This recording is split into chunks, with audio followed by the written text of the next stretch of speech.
안녕하십니까? 지역 대학의 역할 모색, 인공지능 기반 미래교육의 현주소라는 주제로 오늘 토론회에 참석해 주신 모든 분들께 진심으로 감사 말씀드립니다. 저는 오늘 좌장을 맡은 윤나라입니다. 인하대학교 문화콘텐츠문화경영학과의 초빙 교수로 재직 중이고요. 글로벌 문화콘텐츠학회에서도 연구이사로 활동하고 있습니다. 이렇게 뜻깊은 토론회 자리에 초청해 주신 주한영상미디어센터 주최 측에 가장 큰 감사의 말씀을 전합니다. 오늘 있는 2026 미디어 테이블에 함께 해주신 여러분 반갑습니다. 다시 한번 인사드릴게요. 주한영상미디어센터는 올해 개관 19주년을 맞았습니다. 단순한 미디어 교육기관을 넘어서 지역사회와 함께 미래 담론을 만들어가는 공공 미디어 플랫폼으로서의 역할을 고민하고 있습니다. 이런 고민의 연장선에서 오늘 토론회는 지역대학의 역할 모색, 인공지능 기반 미래 교육의 현주소라는 주제로 마련됐습니다. 자, 최근 우리는 인공지능 기술의 급속한 발전 속에서 교육과 산업, 문화와 콘텐츠 환경 전반에 걸쳐서 아주 큰 매우 거대한 변화를 경험하고 있습니다. 특히 생성형 인공지능과 디지털 미디어 기술은 대학 교육의 방향뿐만 아니라요, 지역의 인재 양성 구조와 산업 생태계 자체를 새롭게 재편하고 있습니다. 이런 시대적 변화 속에서 지역 대학은 단순히 지식을 전달하는 기관을 넘어서 지역 사회와 산업, 청년 세대, 문화와 기술을 연결하는 핵심 거점으로서 어떤 역할을 해야 하는가에 관한 질문이 매우 중요해지고 있습니다. 오늘 이 자리에는 인하대학교, 청운대학교 그리고 인천대학교의 미디어와 문화 그리고 콘텐츠 분야의 전문가분들을 모시고 각 대학이 바라보는 인공지능 기반 미래 교육의 방향성과 지역사회의 연계 전략 그리고 지역 대학이 앞으로 어떤 방식으로 공공성과 경쟁력을 함께 확보해 나갈 수 있을지에 관해 함께 논의해 보고자 합니다. 자, 이 자리를 통해서 각 대학의 사례와 고민 그리고 다양한 관점들이 서로 공유되면서 우리 지역 사회와 대학 그리고 산업이 함께 성장할 수 있는 새로운 협력 방향이 모색되기를 바랍니다. 그리고 무엇보다도 오늘 이 논의가 단순히 대학 내부의 문제에 그치는 것이 아니라 지역의 청년 인재를 양성하고 지역의 미디어 산업 생태계를 구축하고 문화 콘텐츠의 경쟁력을 확보하고 그리고 지역의 지속 가능한 미래 설계 등과 연결된 중요한 의제라는 점에서 특히 의미 있는 시간이 될 것으로 기대하고 있습니다. 바쁘신 가운데 귀한 시간 내서 참석해 주신 우리 발제자와 토론자 여러분 그리고 현장에서 또 온라인으로 함께 해주시고 계시는 모든 분들께 다시 한번 감사 말씀드리면서 지금부터 지역대학의 역할 모색 AI 기반 미래 교육의 현주소 토론회를 시작하겠습니다. 네, 오늘은 주한 미디어 영상 미디어 센터가 진행하는 여러 차례의 토론회 중에서 첫 번째 토론회입니다. 오늘 1차로 진행되는 토론회는요, 우리 영상 미디어 센터와 인하 문화연구원 그리고 청운대학교 K-팝 클러스터 컬리지가 공동으로 주최하고 있습니다. 특히 오늘 이 장소를 제공해 주신 주한 영상 미디어 센터에 감사 말씀드립니다. 자, 오늘 귀한 시간 내주셔서 말씀해 주실 분들을 소개해 드리겠습니다. 먼저 대표 발제를 맡아 주실 인하대학교 손재영 문화경영학과 교수님이십니다. 네, 안녕하십니까, 손재영입니다. 네, 손재영 교수님께서는 인공지능 기반 미디어 산업과 고급 인재 양성이라는 주제로 오늘 발언해 주시겠습니다. 자, 다음으로 유기상 청운대학교 미디어 커뮤니케이션학과 교수님이십니다. 네, 안녕하십니까. 반갑습니다. 네, 유기상 교수께서는 기술의 발전 속도의 가속화와 인공지능 시대 대학 교육의 역할 재구성이라는 제목으로 토론을 함께 해주실 예정입니다. 그리고 박진성 인천대학교 미디어 커뮤니케이션학과 교수님이십니다. 네, 반갑습니다. 네, 박진성 교수님께서는 인공지능 기반 미디어 산업과 고급 인재 양성이라는 손재영 교수님의 발제문을 토대로 함께 논의를 진행해 주실 예정입니다. 네, 간단하게 진행 안내해 드릴게요.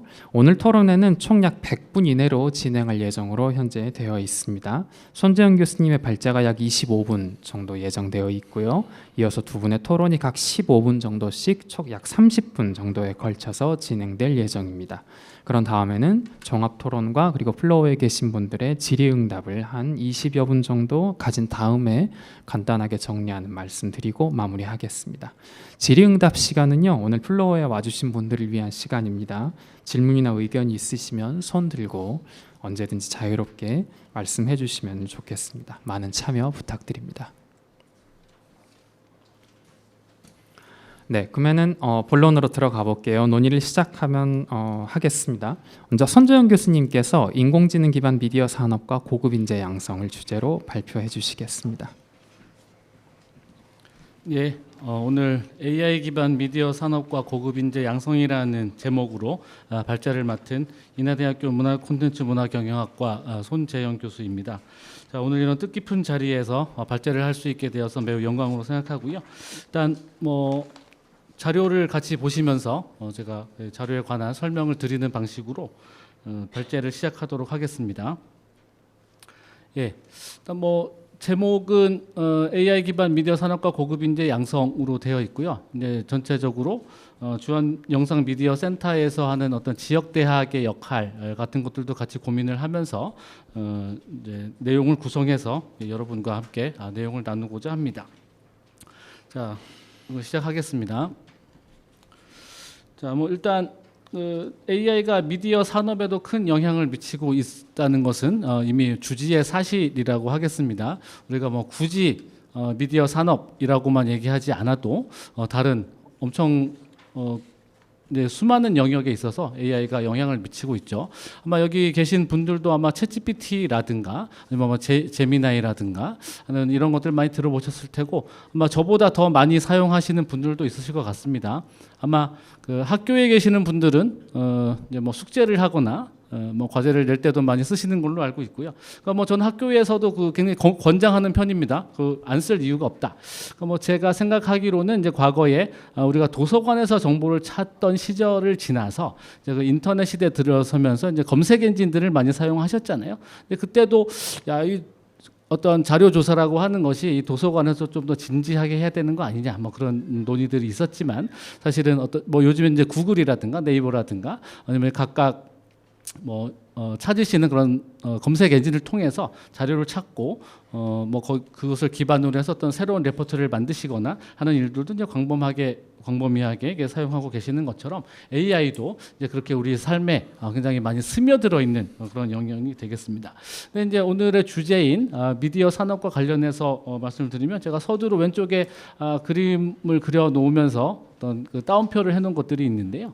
이거는 이제 제 지인들의 이야기입니다. 어디 제가 딴 데 가서 본 게 아니고 저희 지인들과 얘기하다가 나온 건데 왼쪽에 있는 카메라를 들고 있는 그림 있지 않습니까? 이 카메라를 들고 있는 그림은 제 사촌 동생입니다. 제 사촌 동생이 영상 제작 업계에 일하고 있었는데 생성형 AI가 영상 업계에 적용이 되면서 이 영상 제작 현장의 일거리가 많이 줄었고 사실 굉장히 심각하게 어떤 생계에 위협이 될 수준까지 온 걸로 저는 굉장히 가까이 있는 지인으로부터 이 말씀을 들은 내용이에요. 그래서 과거에 이제 주 5일씩 일하고 사실 더 많이 일하기도 했었는데 지금에 와서는 좀 띄엄띄엄 일하게 된다거나 일거리가 많이 줄어드는 그것이 이제 실제로 일어나고 있는 일이다라는 것을 제 이제 친척을 통해서도 알게 되었습니다. 그리고 이제 오른쪽에 있는 어떤 이제 고위 임원과 같은 이 복장을 하고 있는 그림은 또 제 지인인 광고 이벤트 업계에 있는 분과 말씀을 나누다가 들은 얘기인데요. AI를 이용해 광고 기획을 하게 되면서 효율성이 이게 2배 이상이라고 말씀을 해서 제가 적어놨지만 실제 체감상으로는 이거보다 더 많은 비율로 효율성이 향상되었다라고 느끼고 있답니다. 예전 같았으면은 제안서를 준비하고 광고 업계의 가장 중요한 어떤 키워드를 뽑아내고 이제 그걸 중심으로 기획안을 구성하는데 그러면 일주일씩 걸리던 거를 요즘엔 하루 반 정도면 다 끝낼 수 있는 정도로 굉장히 많은 도움을 받고 있다. 그 정도 되면은 사실은 이제 3배 이상의 효율성을 보여주는 거거든요. 그래서 이러한 지인들의 전원을 통해 가지고 이 미디어 산업에 얼마나 AI가 크게 영향을 미치고 있는지를 저는 이제 더 가까이에서 느낄 수가 있었습니다.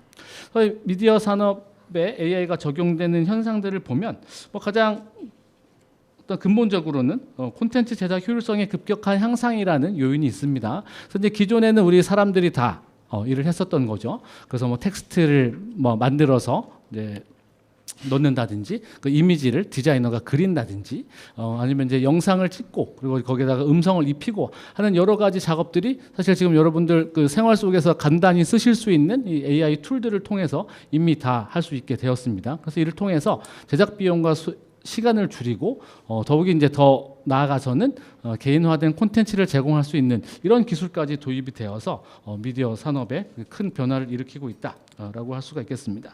그래서 이러한 사례들이 이미 우리가 잘 아는 곳에서도 많이 나타나고 있어요. 그래서 미디어 업계에서 번역, 더빙, 뭐 시놉시스 생성, 대본 보조 등을 AI를 통해서 이제 도움을 받고 있었는데 이러한 사례들이 실제로 우리가 볼 수 있는 것들이 있었습니다. 아마 이 PD가 사라졌다라는 프로그램을 직접 보신 우리 시청자분들이 계신지 모르겠는데 이게 2024년 2월에 좀 방영이 되었었는데요. 관련해서 아마 좀 찾아보시면 또한 그 생성형 AI를 통해서 이 PD가 사라졌다라고 하는 이 프로그램에 대해서 설명을 해달라고 요청을 하시면 그 과정에 대해서 MBC PD가 상세히 기술해 놓은 내용까지도 보실 수가 있습니다. 그래서 이것은 그 AI로 이제 어떤 그 대화형으로 하는 아니면 이제 그 디지털 휴먼으로 나오는 PD가 이제 어떤 MBC 예능국 PD들의 학습을 거쳐서 실제 어떤 캐스팅하고 어떤 기획을 하고 실제 어떤 참여자들에게 어떤 오디션도 진행을 하고 이런 일들을 쭉 진행했던 그러니까 실험적인 장면이 있었습니다. 그리고 이제 MBN 뭐 중국 신해통신과 소고 이런 것들도 있었는데 AI 앵커. 그러니까 이제 실제로 우리가 보는 이게 프로그램들 아니면 뭐 뉴스 같은 곳에서 AI 앵커가 등장을 해가지고 뭐 뉴스를 진행한다거나 이제 뭐 뒷장에 나오겠습니다만 그 김주아 앵커가 자기와 똑같이 이제 닮은 AI 앵커와 대화를 하고 뭐 거기에 대해서 어떤 놀라움을 전하는 이런 프로그램들도 보신 바가 있습니다. 그리고 이제 뭐 버추얼 아이돌이 만들어지고 그리고 이제 뭐 김광석 가수라든가 이제 뭐 그 중화권 같은 데는 어떤 등려군 가수 같이 이제 작고한 가수들의 목소리를 AI로 재생해서 뭐 이게 그 홀로그램 같은 것과 결합을 시켜가지고서 공연도 진행하는 이런 것들도 우리가 이미 사례로 확인한 바가 있습니다. 그 다음 장에 보시는 내용에서 이제 왼쪽에 그림을 좀 따왔는데요. 위에 있는 그림이 이제 중국의 신화통신 그리고 인터넷 기업인 소고우라고 하는 인터넷 기업에서 AI 앵커를 3D로 만들어 가지고서 이게 송출했던 이 모습입니다. 이제 아래에 있는 게 국내 사례인데요. MBN의 김주아 앵커가 일종의 뭐 디지털 트윈이라고도 할 수 있는 그 자기를 꼭 빼닮은 AI 뭐 디지털 휴먼과 대화를 하는 이런 모습입니다. 그래서 인간 앵커에 대한 디지털 모사 버전으로 등장을 했던 바가 있습니다. 그리고 오른쪽에는 제가 지난번에 한국문화예술경영학회에서 저기 초청을 좀 했었던 바가 있습니다. 그 한국과학기술원계 키스트에서 개발한 드럼 치는 휴머노이드 로봇이라는 것을 개발해가지고 실제로 이제 구현하고 계신 이 연구자분이 와서 예술과 기술의 어떤 접목에 관한 강연을 하셨었는데 이제 그때 제가 좀 감명 깊게 듣고 이 사진을 가지고서 이제 같이 공유를 하는데요. 결국 그 자리에서 나왔던 가장 뭐 중요한 키워드 중에 하나가 인간에 대한 모방이었습니다. 그러니까 그 자리에서 많이 나왔던 것은 뭐 AI에 관한 얘기가 쭉 진행이 되다가 이 로봇이 굳이 사람처럼 드럼을 칠 필요가 있느냐? 뭐 이런 얘기까지도 등장을 했었었는데 그러니까 이런 어떤 여러 가지 측면에 있어서 그 인간을 따라하다가 인간보다 더 잘하는 이러한 어떤 기술적인 진보에 대해서 이게 사람들이 화제로 삼고 그것을 이제 굉장히 뭐랄까요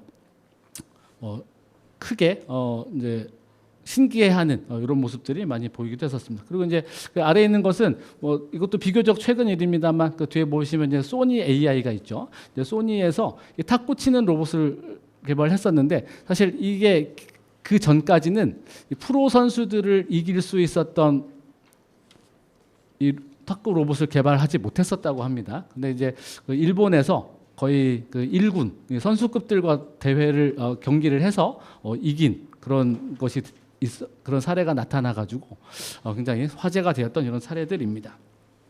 그래서 이런 사례들이 이제 화제가 되고 뭐 신문에 연일 등장하고 사람들이 와 신기하다. 그리고 어떤 기술적인 진보에 대해서 말씀도 많이 나누고 하는데 이런 것들을 보면서 이제 제가 느끼는 문제 의식은 이 AI로 시작하는 기술 혁신 사례들이 쏟아지고 있지만 이들의 진정 지능에 관한 것인지에 대해서는 의문을 가지고 있습니다. 특히 과거에 우리가 이제 여러분들 그 엑셀 프로그램 같은 거 많이 쓰실 텐데 엑셀 프로그램이라든가 아니면 이제 여러분 회사에서 많이 쓰는 이 오피스 연동 프로그램들 보면 사실 오피스 오토메이션 아니면 이제 뭐 공장에서 썼던 그 팩토리 오토메이션 등으로 불리던 컴퓨터 기반의 어떤 자동화 그리고 엑셀로 얘기하면 어떤 여러 가지 작업들을 스스로 이제 조건을 판단해서 판단한다기보다 이제 조건을 걸어 가지고 그런 작업들을 자동으로 쭉 진행하는 어떤 매크로 기능들이 있는데 그러한 것들의 좀 확장 버전 정도를 이 AI라고 이렇게 칭하는 경우들이 많이 있는 것 같아요. 그래서 그런 경우는 AI는 과장된 표현이 아니냐라고 저는 이제 생각을 하는데 뭐 이런 부분도 이따가 저기 토론 시간에 말씀을 좀 나눠볼 수 있으면 좋겠습니다. 그래서 뭐 탁구 로봇 같은 것들 보면 여러분들 저기 센서 기반으로 해서 공의 회전이라든가 아니면 이 공이 나가는 것들에 대해서는 뭐 우리 골프를 즐기시는 우리 애청자 시청자 분들께서는 스크린 골프 치시잖아요. 스크린 골프 이미 적용이 됐었거든요. 네, 탁구보다는 이제 골프가 상대적으로 이제 좀 더 센서 기능이 쉬워서 좀 더 탁구가 좀 늦게 나온 거긴 하지만 사실 마찬가지 맥락인 거죠. 그래서 제가 보기에는 그 스크린 골프, 골프존 같은 곳에 있는 것을 AI라고는 하지 않는데 최근에 이제 여기 등장한 것처럼 이게 일본과 브라질의 공동 개발 로봇 에이스 같은 경우는 뭐 AI와 로봇의 결합으로서 화제가 되기도 하고 그랬었습니다. 그런데 제가 계속 어떤 의문을 제기하고 있는데 그 연장선상에서 말씀드리고자 하는 것은 이 AI라고 하는 것이 중요한 변화인 것은 맞고 화제가 되는 것도 사실입니다. 하지만 그것이 세탁기나 인터넷보다도 더 큰 영향인지에 대해서는 좀 의문을 제기할 수 있다라는 말씀이에요. 그래서 아마 세탁기 같은 경우는 이제 경우에 따라서 조금 이게 이견이 있을 수도 있지만 그 인류사의 가장 혁신적인 변화 중에 하나, 혁신적인 발명 중에 하나로 얘기를 합니다. 이게 먼저 뭐 전통시기 사회에서는 그 여성들이 집에서 어떤 가사를 좀 돌보는 중에 이 빨래에 투입하는 노동량이 많았잖아요. 그래서 이 세탁기라고 하는 것은 인류의 절반을 고된 빨래 노동에서 해방시켰던 혁신이다.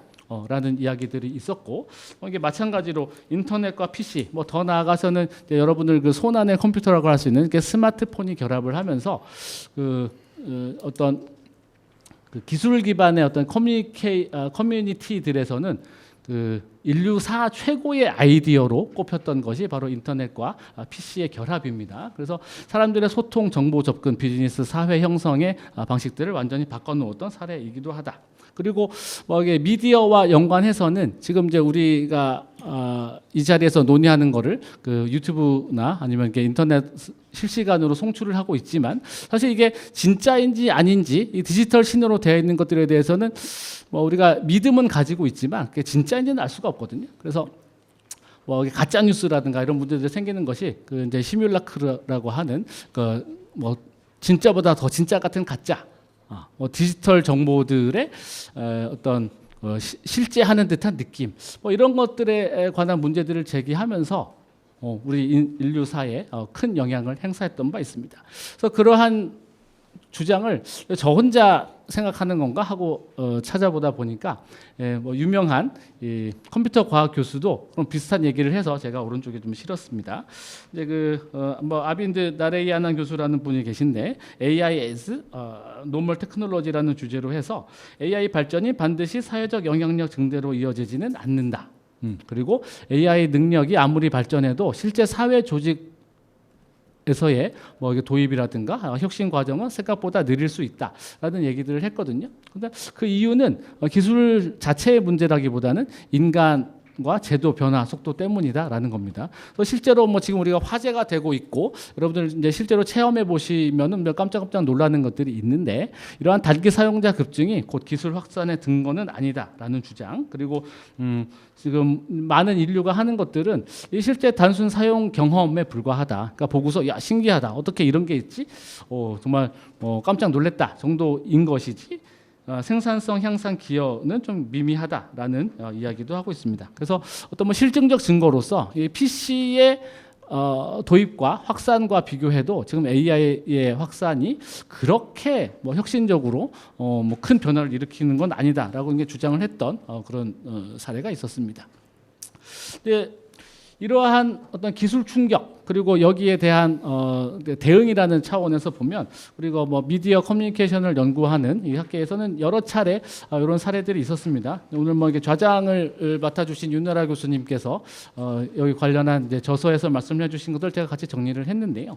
실제로 어떤 회화라는 이 예술계에 사진기가 미쳤던 영향은 엄청났습니다. 사실 그 전까지는 이제 구상화 사실적 재현을 담당을 하던 게 회화 부분이었는데 이 사진이라는 것이 나타나면서 진짜를 그대로 찍어주는 역할을 했잖아요. 근데 그 이후에 회화는 없어졌느냐? 그렇지 않습니다. 사실 축으로부터 해방되어 추상성의 새로운 영향을 개척을 했고 기존의 구상 이라고 하는 미술로서 도달하기 어려웠던 영역을 탐구하기 시작했었던 그리고 독자적으로 생존해서 지금까지 오고 있다는 것을 우리가 알 수 있고요. 그리고 텔레비전이 영화에게 미쳤던 영향도 이게 마찬가지입니다. 그러니까 영화가 텔레비전이 나타나기 전에는 그 현대 사회의 엔터테인먼트의 총화였는데 텔레비전이 들어와서 거의 유사한 형식으로 안방극장이 되었죠. 근데 그때 TV와 영화는 TV와 차별화되는 경험을 제공하면서 독자적 지속적으로 발전해 왔습니다. 그래서 뭐 이게 영화는 특히 OTT 이후에도 이제 또 어려움을 겪었지만 뭐 최근에 왕과 사는 남자 같은 사례도 보시듯이 계속해서 그 생존을 이어나가고 있다라고 볼 수 있고요.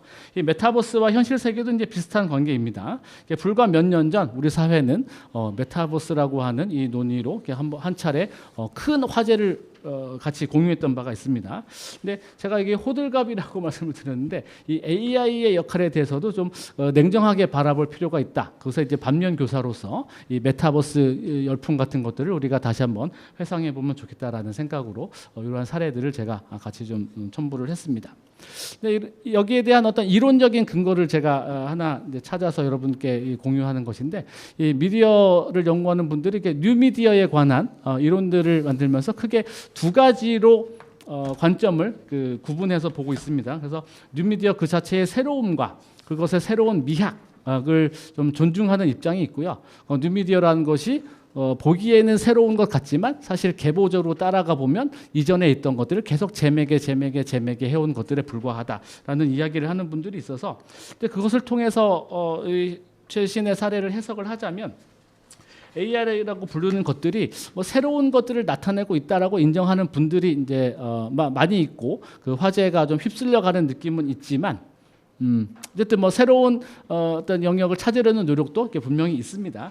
근데 이 뉴미디어가 그렇게 새로운 것이 아니라 재매개의 일종일 뿐이다라고 하는 입장에서 또 보면 기존의 점진적으로 발전해온 기술들의 결합 정도로 이해를 하는 이런 시각도 있고 사실 제가 이제 공부를 했을 때는 이 뉴미디어는 그냥 재매개의 결과다라고 하는 이런 그 이론적 진영이 좀 더 그 중장기적으로는 긴 호흡으로는 더 많은 지지를 받았던 걸로 그렇게 이해를 하고 있습니다. 자, 이러한 AI에 대한 논란이 있지만 어쨌든 이런 것들을 다 인정한다 했을 때 AI 시대의 미디어 산업 인재의 역할 변화라는 측면에서 이제 크게 네 가지 측면의 것을 나눠 볼 수가 있겠습니다. 그래서 첫 번째는 이제 창작자 역할의 변화를 반영해야 하는 것이다라는 거죠. 이게 기술을 이제 활용해야 된다. 그 미디어 산업에서는 사실 이게 AI 자체를 연구하는 게 아니라 그 AI를 어떻게 활용할 것인가에 대한 논의. 그래서 아이디어 구현의 보조. 아까 이제 그 광고 업계에서 AI의 활용으로 효율성이 높아졌다라고 말씀을 드렸는데 그 도와주는 기구들이 많이 있습니다. 예전에 뭐 자료를 찾는달지 그 중에 선별한달지 이런 것들을 갖다가 다 이제 빨리빨리 처리를 해서 결과를 요약해 주기 때문에 인간들은 이제 더 창의적인 작업에 집중을 하도록 할 수 하는 요 창의성에 집중하는 인재, 그리고 대량 콘텐츠와 개인화 콘텐츠가 제작 가능하기 때문에 어떤 과거에 있었던 어떤 미디어 대기업들의 어떤 공고한 그 장벽을 좀 낮추는 측면에 있어서의 창작가 역할의 변화와 관계된 부분을 이야기를 할 수가 있겠고, 또 이제 AI는 어쨌든 더 이상 거스를 수 없는 대세로 우리 삶에 스며들고는 있습니다. 그래서 AI의 강력한 보조 역할과 그 안에서 인간들의 역할은 어떻게 정립해야 할 것이냐. 그래서 이제 뭐 가장 그 각광받고 있는 것은 이제 윤리적인 판단입니다. 윤리적 판단이라는 얘기를 하고 있고, 이제 AI를 통해서 보조적인 도움을 받을 때 최종 결정을 하는 역할을 좀 우리가 해야 할 필요가 있다라는 측면, 그리고 AI 활용 능력은 어떻게 구성을 할 것이냐, 도구를 숙달한다. 그리고 제가 이제 뭐 계속 냉정하게 바라보자라는 말씀을 드리는 것처럼 이 리터러시, AI를 어떻게 이해할 것인가에 관한 문제들도 이제 같이 언급을 할 수가 있겠고, 뭐 더 나아가서는 새로운 직업군들에 대해서 미디어 산업 인재를 어떻게 양성할 것인가에 대한 문제도 이게 할 수가 있을 것 같아요. 그래서 뭐 이제 엔지니어도 그냥 어떤 기계적인 게 아니라 프롬프트를 통해서 AI를 다루는 엔지니어, 그리고 이제 뭐 이건 이제 윤나라 교수님의 표현입니다만 프롬프트를 깎는 예술가, 그러니까 조각을 하는 그 느낌인데 그 조각을 칼로 하는 것이 아니라 디지털 사회 세계에서 AI 툴을 통해서 프롬프트를 깎는다라는 측면, 그리고 이제 데이터 큐레이션이라든가 AI 콘텐츠를 어떤 관리 감독하고 어떤 총 책임을 지는 입장으로서 관리자가 되는 이런 직업군들에 대한 고민을 해볼 수가 있다라는 겁니다. 그래서 이 앞에 나온 이야기들을 제가 이제 그 경영 컨설팅에서 어떤 역량 강화와 관련된 이야기들을 하면 이제 크게 세 가지 측면으로 나눠서 이야기를 하거든요. 첫 번째 스킬셋, 그리고 두 번째 마인드셋, 세 번째 툴셋, 이런 식으로 구분을 하는데, 이 앞에 나온 이야기들을 제가 이 역량을 어떻게 구성하느냐에 대해서 좀 구조적으로 나눠 본 것들이 있습니다. 그래서 이 뒷장에 이제 한 장씩 제가 풀어놓은 것들이 있는데, 일단 고급 인재 양성에 있어서의 스킬셋은 어떻게 할 것이냐라고 보면, 이 스킬셋의 구성은 도구 숙달, 기술 활용, 데이터 해석, 큐레이션, 결정, 이런 측면들을 다루고 있습니다. 그래서 이 도구 숙달과 기술 활용 같은 것들은 이 실용 기술 영역에서 좀 다루는 것이 어떠냐라는 게 제안이거든요. 그러니까 여기 이번에 행사 주최를 하시는 그 주한 영상 미디어 센터가 있어서 특별히 말씀을 드렸지만, 이 영상 미디어 센터가 없는 곳들도 있고, 사실 이 역할은 그 실용 기술 교육기관이라고 하는 뭐 우리가 얘기하는 또 뭐 컴퓨터 학원 같은 곳들도 이런 역할을 담당하고 있습니다. 그래서 아마 제가 학교에서 얘기를 할 때는 우리 그 지하철 광고에서도 많이 들으시는 그린 컴퓨터 아트 학원 같은 곳들도 다 이런 역할을 하고 있는데, 이제 이곳이 하는 곳과 하는 역할과 이 대학의 역할은 조금 이게 다른 것 같아요. 사실 그렇게 되는 가장 큰 이유는 이제 대학의 어떤 구조적인 문제라고 하긴 그렇고, 어떤 구조적인 뭐 이게 특성 때문입니다. 그래서 이 대학이라고 하는 곳이 본질적으로 이 학문을 하신 분들이 좀 모여 있는 곳이다 보니까 이 현실이 돌아가는 것에 그렇게 발빠르게 바로바로 대응하기는 쉽지가 않습니다. 뭐 물론 대학에서도 그 이제 교육센터 같은 것들을 마련해서 그런 기회를 통해 가지고서 하고는 있지만, 사실 좀 더 긴 호흡으로 있는 곳이 대학이고, 실제 이제 바로바로 필요한 것들을 그때그때 대응을 하는 곳이 이 실용기술 교육기관이라든가, 아니면은 지금 이제 우리 지역에서는 이 미디어 영상 미디어 센터가 담당해 주시는 그런 걸로 보고 있거든요. 그래서 뭐 제가 주한 영상 미디어 센터에 이 관련한 교육들을 봤는데, 굉장히 뭐 시의성 있는 실용 교육들 이미 진행하고 계시고, 뭐 저도 마음속으로는 다음에 이 강좌가 열리면 와서 좀 수강을 하고 싶은 이런 시의성 있는 교육 프로그램들이 많이 있더라고요. 그래서 이렇게 대학에서 캐치업이 쉽지가 않은 영역들을 이제 담당을 해 주시는 것이고, 대학에서는 더 정규 교육 과정을 통해서 학문 전승, 토론, 그리고 축적과 수련, 이런 것들을 좀 중요시하는 이제 그런 영역이 되다 보니까 이제 앞으로는 다학제적인 접근을 통해서 문제 해결의 방법을 익히는 이런 역할들을 담당하는 것이 역할 분담의 모습이겠다라는 말씀입니다. 그리고 마인드셋과 같은 경우는 근데 제가 누차 말씀드렸던 이런 어떤 비판적인 리터러시와 관련된 것들이 이게 담겨져 있는데요. 이 마인드셋과 관련된 것들은 이제 주로 너와 나의 구분이 없는 우리 모두의 일이라고 봅니다. 그래서 다양한 층위에서 마인드셋과 관련된 강연과 훈련을 좀 담당을 해야 되는 것이고, 사실 뭐 이렇게 저처럼 이러한 기술이 화제가 되는 이런 현상에 대해서 좀 비판적으로 보는 사람들의 역할도 여기에 좀 있는 것 같습니다. 그래서 취업이나 어떤 경제적 측면뿐만이 아니라 미래의 사회에 대한 철학적 사유, 그리고 좀 더 긴 호흡의 이야기들을 같이 나눌 필요가 있다라는 것들. 그래서 뭐 인간 중심주의 극복이라고 했는데 사실 좀 오만한 느낌들이 있었죠. 저기 자연을 막 정복의 대상으로 본다든가 이런 것들이 최근에 와서 사실은 인간이 만들어냈던 이 컴퓨터 시스템에 의해서 뭔가 이 뭐 알파고와 이세돌의 태국 이후에 충격이 이게 컸다고 하는데, 뭐 그런 인간 중심주의를 극복하는 데에서도 일정한 역할을 좀 해야 하는 것들이 있다라고 이제 생각을 하는 것이고요. 그리고 새로운 직업군에 대한 것들, 그래서 변화된 환경과 개인의 소질을 고려한 행복한 진로 설계를 하는 것들도 이 마인드셋에서 좀 담당할 역할이다라고 보는 거고, AI와 관련된 리터러시, 그래서 언론 미디어의 기본적인 속성은 이 뭔가 사람들이 관심 있어 할 것들을 좀 더 뭐 글쎄요, 적당한 표현이 떠오르진 않습니다만 흔히 호들갑이라고 하는 방식으로 하게 되는 속성이 있으니까, 거기에 대해서 진정한 인공지능과 컴퓨터 기반의 오토메이션을 구분해서 뭔가 좀 진정한 역할들을 우리가 찾아갈 수 있는 그런 방식을 찾아보자라는 것들이 됐습니다. 그리고 AI를 통해서 너무 좀 위축되는 느낌들이 또 없지 않아 있습니다. 뭐 AI 때문에 우리 직업이 위험하다더라, 그런 얘기들이 있는데, 이 정확한 이해를 바탕으로 해서 적절한 AI를 활용하는 것들이 필요하다는 것인데, 과도한 의존도 경계를 해야 되고, 거기에 대해서 이제 뭐 저처럼 이야기하는 것이 너무 지나쳐서 그것을 대수롭지 않게 여기는 것도 별로 바람직하진 않은 것 같습니다. 그래서 이런 대체가 아닌 대안으로서 공존하는 방식을 생각해 보자라는 것도 마인드셋과 관련된 내용들이 되겠습니다.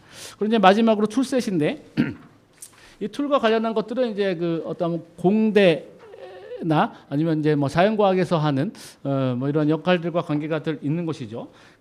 AI 어떤 연구 개발을 통한 지원이 있는데, 뭐 주로는 AI를 이해하는 프레임워크, 그리고 어떤 방법론들, 그리고 기술적인 부분들, 이런 것들 이제 고등 연구기관에서 계속 하고 있었던 문제인데, 특히 인문사회 계열에서의 역할이라고 하는 것 중에 가장 각광을 받고 있는 것은 이제 AI 윤리가 되겠습니다. 그래서 AI의 광범위한 사용이 가져오는 윤리적인 논점과 그 해결 방안을 제시함으로써, 특히 이제 저작권이라든가 아니면 이게 조작된 콘텐츠, 그리고 시뮬라크르라고 말씀을 드렸었지만 이 가짜가 진짜처럼 보이는 이런 현상들에 대해서 법적 도덕적 문제까지도 같이 고려를 하고, 거기에 대해서 이제 뭐 깊은 생각과 해결 방안까지 제시할 수 있는 이러한 연구 개발 과제들이 대학 전체에서 좀 수행되어야 하는 문제이겠다라고 생각을 하고 있습니다.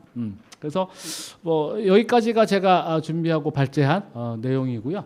아마 이어지는 토론들을 통해서 이 발제에서 다 담지 못했던 어떤 문제 의식 같은 것들이 더 등장하면서 여기 계신 여러분과 토론의 자리를 이어갔으면 하는 바람입니다. 예, 이상 마치겠습니다. 네, 손재현 교수님 발표 대단히 감사합니다. 미디어 산업에 인공지능이 도입이 되면서 이 산업이 요구하고 있는 인재상도 조금씩 달라지고 있죠. 그래서 그런 변화하는 환경에 인재가 갖춰야 될 어떤 역량, 그런 필요한 지점들에 관해서 뭐 학계의 어려운 좀 약간 복잡한 학술적인 분야부터 실용적인 분야까지 아주 넓은 부분을 아울러서 광범위하게 잘 말씀해 주셨습니다. 특히 해외에서는 우리보다 약간 빠른데 조금 뭐 먼저 논의되어 왔던, 그리고 저도 학사 석사 때부터 오랫동안 연구하고 천착해왔던 그런 측면들이었는데, 요거를 스킬셋, 마인드셋, 그리고 툴셋으로 명확하게 셋으로 잘 구분해서 정리해 주신 부분이 저는 아주 인상적이었다고 생각합니다. 네. 손재현 교수님의 발제 들어봤고요. 이어서 두 분 토론자들 모시고 발제를 조금 더 심도 있게 논의를 해볼까 합니다. 먼저 청운대학교 유기상 교수님께서 기술 발전 속도의 가속화와 인공지능 시대 대학 교육의 역할 재구성이라는 주제로 말씀해 주시겠습니다. 네. 먼저 손재영 교수님께서 발제하신 AI 기반 미디어 산업 변화, 인재 양성 방향에 대해서 통합적으로 제시했다는 점에서 되게 시기적절하고 의미가 있었다라고 말씀을 좀 먼저 올리겠습니다. 제가 이제 손 교수님 발제문을 보고 나서 좀 다른 관점으로 좀 해석을 해봐야겠다는 생각을 했었습니다. 왜냐하면 아까 이제 손 교수님께서 처음에 말씀하셨던 것처럼 학교라는 곳이 교육 공간이라는 곳이 굉장히 보수적이고 사실 속도가 좀 늦어요. 이 산업은 굉장히 빠르게 변하고 있는데 어떻게 이게 융합형을 한다고 하면서 통합적으로 이걸 끌고 나갈 수 있을까 고민이 많이 있습니다.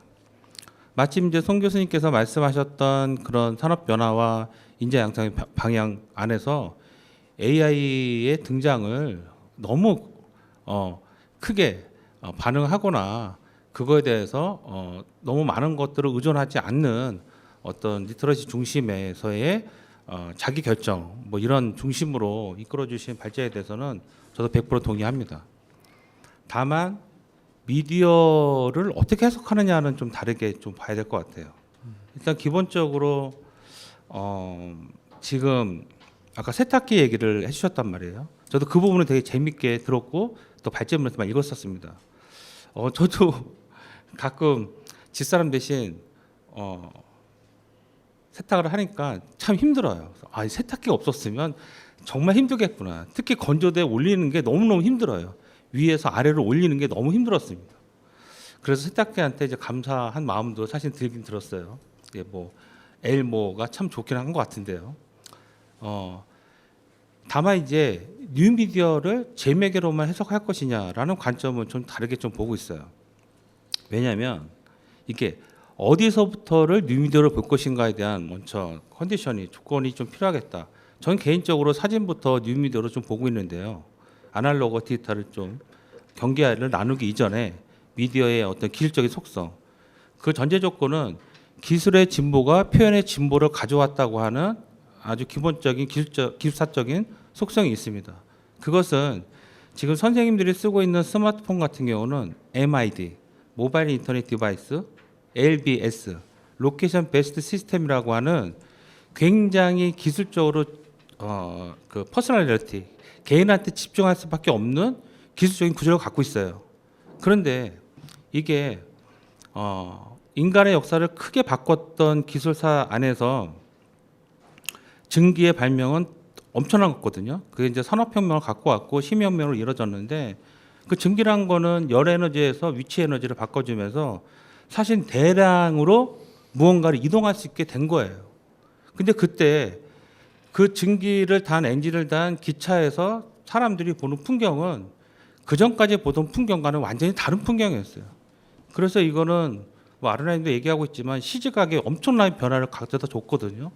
그러니까 손 교수님께서 말씀하셨던 뉴미디어의 제맥에는 사실은 현대인은 고대인의 어깨에 올라온 난장일 뿐이라고 하는 굉장히 유명한 멘트가 있는데 어쨌든 역사 레이어가 계속 쌓이기는 하는 거죠. 다만 어떤 시점에서 어떤 기술이 굉장히 인간의 시지각이나 생활 환경 변화를 크게 바꿨어요. 다만 조건은 뭐냐면 그때는 뭔가 익숙해져 있을 수 있는 시간이 주어졌다는 거예요. 근데 지금은 저희한테는 주어지는 시간이 없어요. 예를 들어서 사진가가 회화한테 분명히 대응을 했습니다. 근데 그 당시에 사진가들의 명함을 보면 비즈니스 카드를 보면 다 페인터라고 적혀 있어요. 예, 유럽에서요. 그들은 다 화가였거든요. 그러니까 그들도 먹고 살기 위해서 사진이라는 걸 했던 거고 사진의 어떻게 보면 등장도 몰락한 부르주아 중산층이 사실 어떤 것들을 더 살아남기 위해서 뭐 니에프스든 나게르든 어떤 일들을 해낸 거란 말이에요. 다만 사진은 그 이전에 표현했던 드로잉이라든가 회화 방식을 완전히 어떻게 뛰어넘었냐면 재현하는 복제의 개념을 확실하게 구축을 했어요. 그래서 대량 생산을 할 수 있었던 거죠. 그러니까 이게 시점이 참 재미있어요. 증기가 나온 게 한 1730년대 그리고 사진이 한 1820년대, 30년대 편차는 있지만 이런 걸 보면 어쨌든 통치적으로 같은 시간대라고 할 수가 있어요. 뭐 여기가 인천이니까 우리 계양을 얘기해 보면 계양도 1830 정도 되면 어쨌든 그 시기에 그런 많은 일들이 영향을 주었던 거는 사실이었던 것 같아요. 그런데 사진은 기술적인 속성을 기계적으로 갖고 있었거든요. 그러니까 그 전까지의 예술이나 뭔가 표현하는 사람들한테는 천재성을 이길 수는 없었어요. 신이 주어졌던 천재성을 이길 수는 없었는데 사진의 등장부터는 일정 부분 교육을 받으면 어느 정도 수준까지는 기계가 자동적으로 하는 결과물을 획득할 수 있었던 거죠. 그래서 누구나한테 교육받을 수 있는 기회를 저는 더 확장했다고 생각을 해요. 물론 영화 공간이 갖고 있는 공간의 어떤 그 시점, 그 공간이 갖고 있던 어떤 그 몰입성, 그거와 다르게 TV가 등장하고 나서 개별로 각 가정으로 들어갔던 부분, 지금의 이제 OTT까지는 굉장히 무선이라고 하는 그 시스템과 연동이 돼서 인간이 어떤 공간에서 어떻게 몰입을 하느냐에 대한 개념을 바꿔놨다고 생각을 해요. 다만 그 EBS 2000원에서 이렇게 방송을 하더라고요. 증기에서 전기가 나오는데 100년이 걸렸대요. 근데 전기에서 컴퓨터가 나오는데 50년이 걸리고요. 컴퓨터에서 인터넷이 나오는데 30년이 걸렸답니다. 근데 인터넷에서 스마트폰이 나온 게 15년이 걸렸대요. 이게 점점 반으로 막 줄고 있죠. 그러니까 인간들이 대응할 시간이 없는 거예요. 뭔가 새로운 게 나왔는데 이거를 적응할 수 있는 게 없는 거예요. 다만 앞에 있던 미디어들은 뉴미디어라고 말했던 그런 미디어들은 인간의 삶과 생각과 사고 자체를 완전히 바꿨어요. 아까 말씀드렸던 것처럼 스마트폰이 갖고 있는 그런 기계적인 속성과 기술 속성들이 지금 AI가 나온 게 제 기억으로는 한 3년 정도 된 것 같아요. 22년 5월쯤에 나와서 뭐 기사 나왔고 뭐 했었으니까요. 학교에서 막 교육하라고 하고 이제 교육부에서 늘봄 교육에 AI 붙이고 막 갑자기 라이 사업에 붙이고 요즘 저도 정신이 너무 없어요. 제가 하고 있는 사업이 6개가 넘으니까요. 그런데 AI는 저는 송 교수님이 말씀하신 것처럼 좀 다른 것 같아요. 왜냐하면 앞에 있던 미디어들이 굉장히 크게 뭔가 인간의 사고와 보는 방법과 표현하는 방식을 바꿔놨다고 하면 스마트폰이 여러분들한테 그렇게 확장성을 주어졌잖아요. 작은 디바이스 하나가 글로벌하게 움직일 수 있는. 그런데 AI는 생성형 AI가 등장했어도 가장 중요한 키워드는 우리가 명확하게 지시를 해야 된다는 거예요.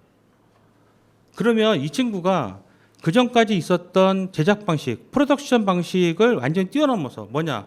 과정이 없는 거예요. 그전에는 우리가 뭐 예를 들어서 기획도 해야 되고 제작도 해야 되고 후반 뭐도 해야 되는 과정들이 있었는데 이 과정을 다 뛰어넘는 거예요. 다만 AI한테 우리는 확정적으로 물어봐야 돼요. 계속해서 끊임없이. AI 영상을 하나 만들기 위해서는 각도와 프레임, 위치, 조명의 이런 모든 거리 같은 것들을 알고 있는 사람이 가장 명확한 결과물을 낼 수가 있어요. 그렇지 않다고 하면 거의 아마추어급의 수준밖에 할 수가 없죠. 이 얘기는 기존에 등장했던 미디어들의 속성을 이해한 사람만이 더 좋은 결과물을 낼 수 있다고 하는 재미의 영역이 지금 딱 확립될 수 있다고 생각을 해요. 제가 현장 얘기를 좀 말씀드리자면 지금 학교는 교육부에서 엄청 밀어붙이는 것 때문에 정신이 없습니다. 그래서 이제 모든 거를 다 AI 교육을 해야 돼요. 모든 걸 AI 교육을 해야 되는데 저도 교원이지만 AI 개념이나 프로세스를 연수는 받고 있지만 완전히 충족하지 않았다는 거예요. 다만 제가 저희 학교에서 그래도 빠르게 뭔가를 진행할 수 있었던 가장 큰 힘은 그 앞에 있었던 미디어 갖고 있던 리터러시 힘, 그 기술적인 접근이든 이론적인 접근이든 바로 접근성에 대한 개념을 명확하게 갖고 있었기 때문에 지금 AI, 챗봇 AI 그리고 생성형 AI 제가 쓰고 있는 AI 앱이 5가지인데요. 그거를 동시에 돌리면서 무언가를 결과물을 만들어내고 있어요. 아직도 많이 미진합니다. 그래서 저는 손재현 교수님의 발제문에 한 가지 더 더하고 싶은 거는 무엇이냐면 AI는 인간이 끌고 가고 있는 시간을 뛰어넘는 새로운 프로세스다. 그러면 이 시간을 뛰어넘는 압축해서 뛰어넘는 이 새로운 프로세스를 우리는 어떻게 대응할 것인가? 그렇다고 하면 학교에 있는 우리 교원들은 어떤 교육을 할 것인가라고 하는 관점으로 재해석을 해야 된다고 앞부분에 말씀을 좀 많이 길게 드린 거예요. 저희 그 청운대학교가 진행하고 있는 사업 한 가지 한 두 가지 정도를 소개해드리면서 어떻게 보면 송 교수님께서 제시했던 그 융합형에 대한 대응이 조금 가능성이 있지 않을까, 우리가 뭔가 해낼 수 있지 않을까라는 좀 생각이 드는데요. 제가 지금 라이즈 사업을 하고 있고 제가 맡고 있는 분과가 K16 기반의 클러스터 칼리지예요. 그건 지역 인재 양성이죠. K16이라고 하는 거는 초, 중, 고 대학의 학제 간의 그 기간을 의미합니다. 그러니까 초등, 중등, 고등 교육을 기반으로 하고 있는 프로세스예요. 근데 여기서 AI를 도입을 해야 되는 게 또 교육부의 또 지침이기도 합니다. 그러면 AI를 갖고 어떤 기술적인 프로세스를 할 것인가라고 고민을 했을 때 결국은 정규 교육과정이 갖고 있는 초등학교, 중학교, 고등학교, 대학교가 갖고 있는 정규 교육과정을 AI 교육과 어떻게 연결시키느냐가 교육 설계에서 매우 중요하다는 판단이 되어졌습니다. 그래서 1년 동안 이 사업을 진행하면서 결국은 학교 교육과 학교 밖의 교육인 비교과든 혹은 학교 밖의 교육에 대한 사례들을 구성을 해서 이거를 구조적으로 만드는 것이 필요하다. 근데 거기에 핵심 가치 기준으로 무엇을 방점을 둬야 되는가에 대한 연구자들의 고민들은 바로 학습자가 스스로 설계하고 학습자가 AI와 대응하면서 그들이 AI가 보여지고 있는 속도를 설계할 수 있는 방향으로 가야 된다. 그런 가치 커뮤니티로, 가치를 지향하는 커뮤니티로 가지 않으면 집단지성을 활용한 이 가치 커뮤니티를 활용하지 않으면 매우 어려움이 있다고 판단이 되어졌습니다. 그것은 한 명의 학생으로 교육의 중심이 가는 중심에서 이 한 명이 다자간의 학습 혹은 뭐 동기들 혹은 그 또래 문화들과 연결하면서 AI를 활용했을 때 오히려 지역의 문제 해결 그리고 스스로의 문제 해결 자기의 비전들을 가지고 갈 수 있는 어떤 방향이 되겠다. 거기에 맞는 교육을 준비하는 것이 지방대학의 굉장히 중요한 부분이고 또 한 가지는 산업의 변화가 너무 빨라요.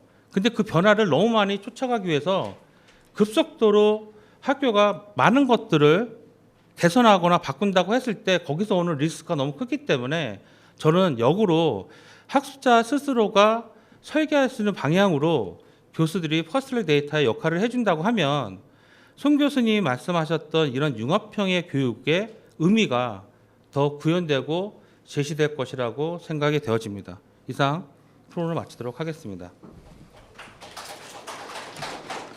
네, 유기상 교수님께서 토론해 주셨습니다.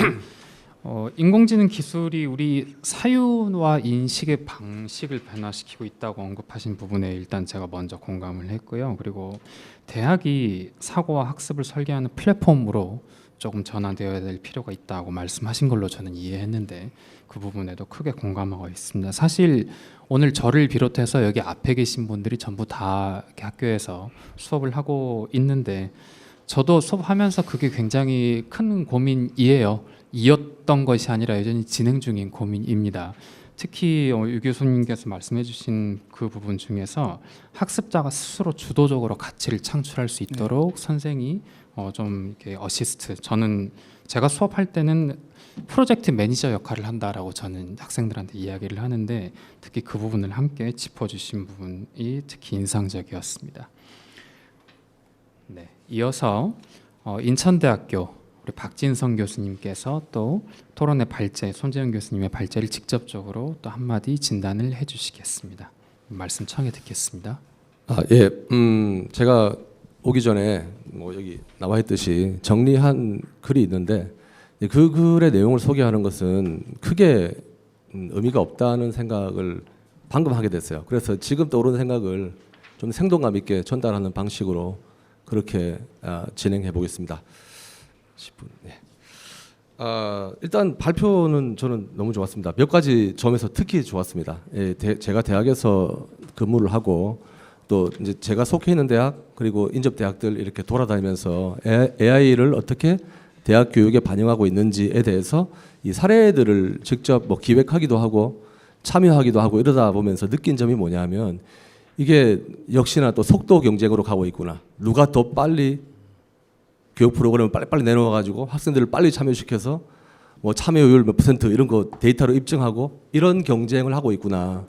이렇게 생각의 폭의 기준을 두고 경쟁을 한다거나 생각의 깊이에 기반을 둔 경쟁을 한다거나 이런 게 아니고 누가 더 빨리 채택하는가 뭐 이런 거. 근데 이제 이 발표 이제 하신 선 교수님 발제 내용을 보면 이게 스킬셋, 마인드셋, 툴셋 이렇게 같이 가야 된다는 것 균형감 있게. 그래서 그러지 못하고 있다는 현실을 일단은 다시 한번 제가 깨닫게 돼서 좀 안타까운 마음이 있고 이제 우리가 그런 방향으로 앞으로 이제 발전을 해야 된다 이런 생각을 갖게 됐고요.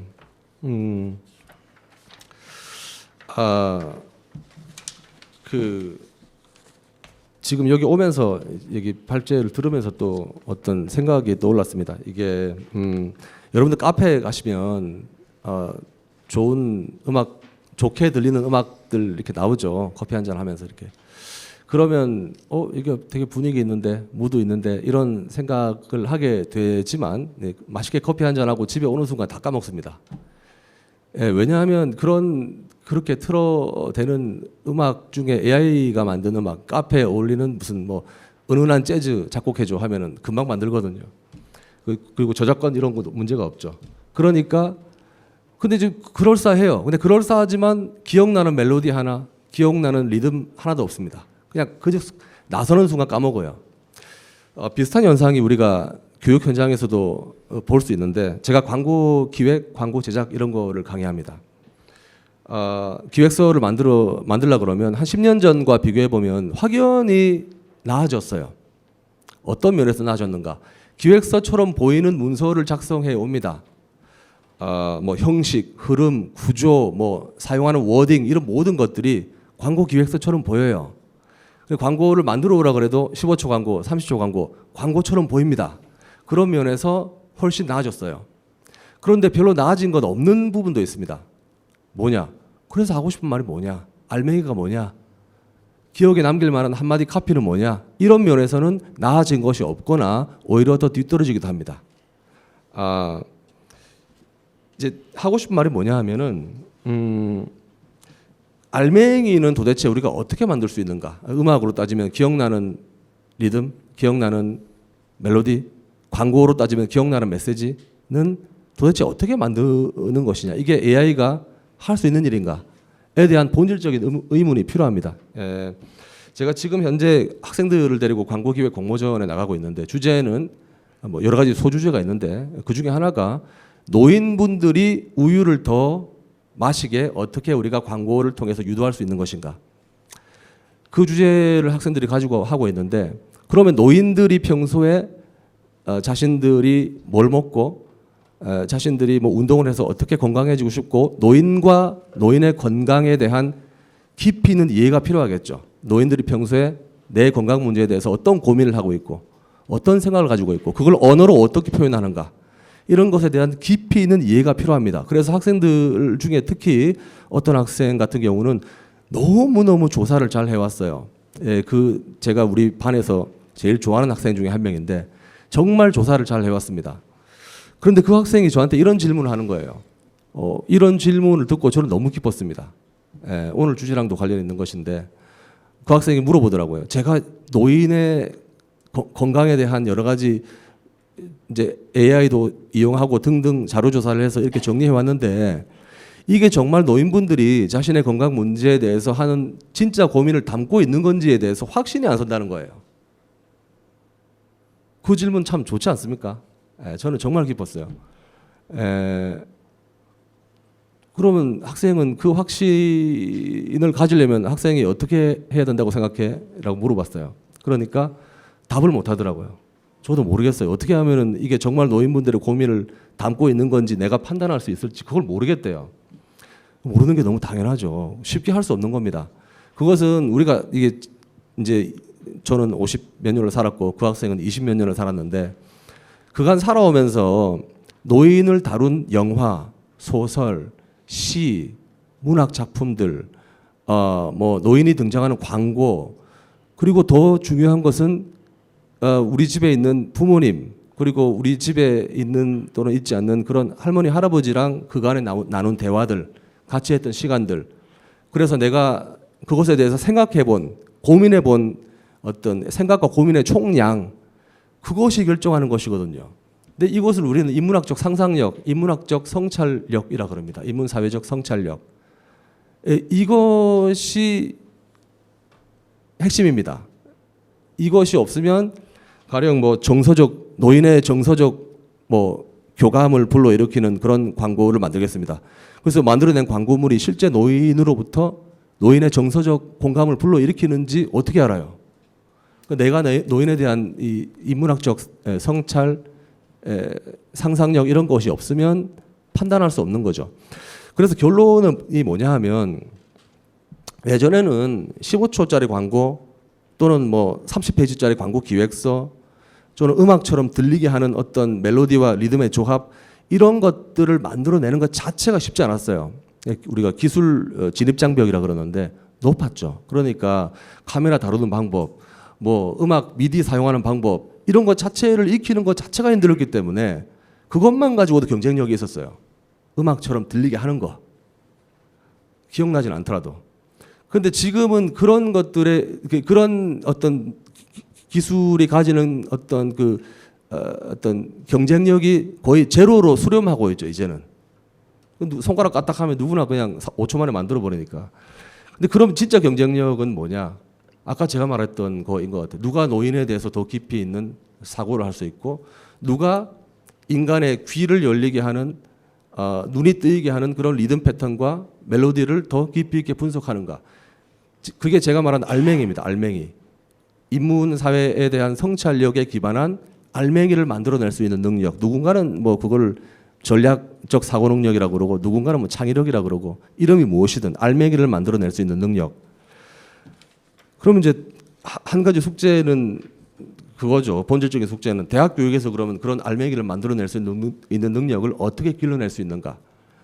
그 고민을 우리가 해야 되는데 지금도 저는 그 고민에 대한 답을 뭐 딱 이것이오라고 내세울 수 있지는 않습니다. 저도 그냥 같이 고민하고 노력해가는 것이죠. 그런데 한 가지 분명한 것은 AI 시대에 우리가 그런 알맹이를 만들어낼 수 있는 능력을 어떻게 길러야 될지를 고민하는 과정에서 그리고 이런 토론회를 통해서 볼 때도 한 가지가 좀 결여되어 있는 것 같아요. 특히 뭐 초기라서 그런지 모르겠지만 학생 관점이 배제되어 있습니다. 우리 교수들이 AI를 활용해서 교육을 어떻게 더 풍성하게 만들 수 있을지에 대해서 이런저런 토론회를 제가 나가보기도 하고 이렇게 참석하기도 하는데 실제로 학생들이 AI를 어떻게 활용하고 있는지 그 다음에 AI를 통해서 뭐 어떤 발표문을 만들고 PPT를 만들고 한 다음에 학생들이 느끼는 한계, 벽, 공허함 이런 것들을 대체로 교수님들은 이해하지 못하고 있어요 지금. 그래서 이런 어떤 그 교육 토론회 장에서도 저는 학생 발표자 한 명쯤은 같이 앉아가지고 그냥 이렇게 청중으로 앉아 있으면서 이제 좀 마지못해 질문하고 뭐 이런 식의 참여가 아니고 같이 토론자로 앉아가지고 참여하는 그런 토론회가 있으면 얼마나 좋을까. 그런 생각을 일단은 해봤습니다. 그래서 그 다음에 또 하나 이제 한 1분 남았으니까 마지막으로 정리하자면 행정적 관점에서 보면 이런 어떤 학생을 위한 교육 프로그램 등등 이것들이 너무 난립하고 있어요. 그래서 저는 일종의 예산 낭비 측면도 강하다고 생각하고 그 다음에 학생 관점으로 보면 비슷비슷한 프로그램들이 너무 많고 교수님들 그리고 선생님들이 다 가래요. 학생 입장에서 보면 굉장한 피로감으로 다가옵니다.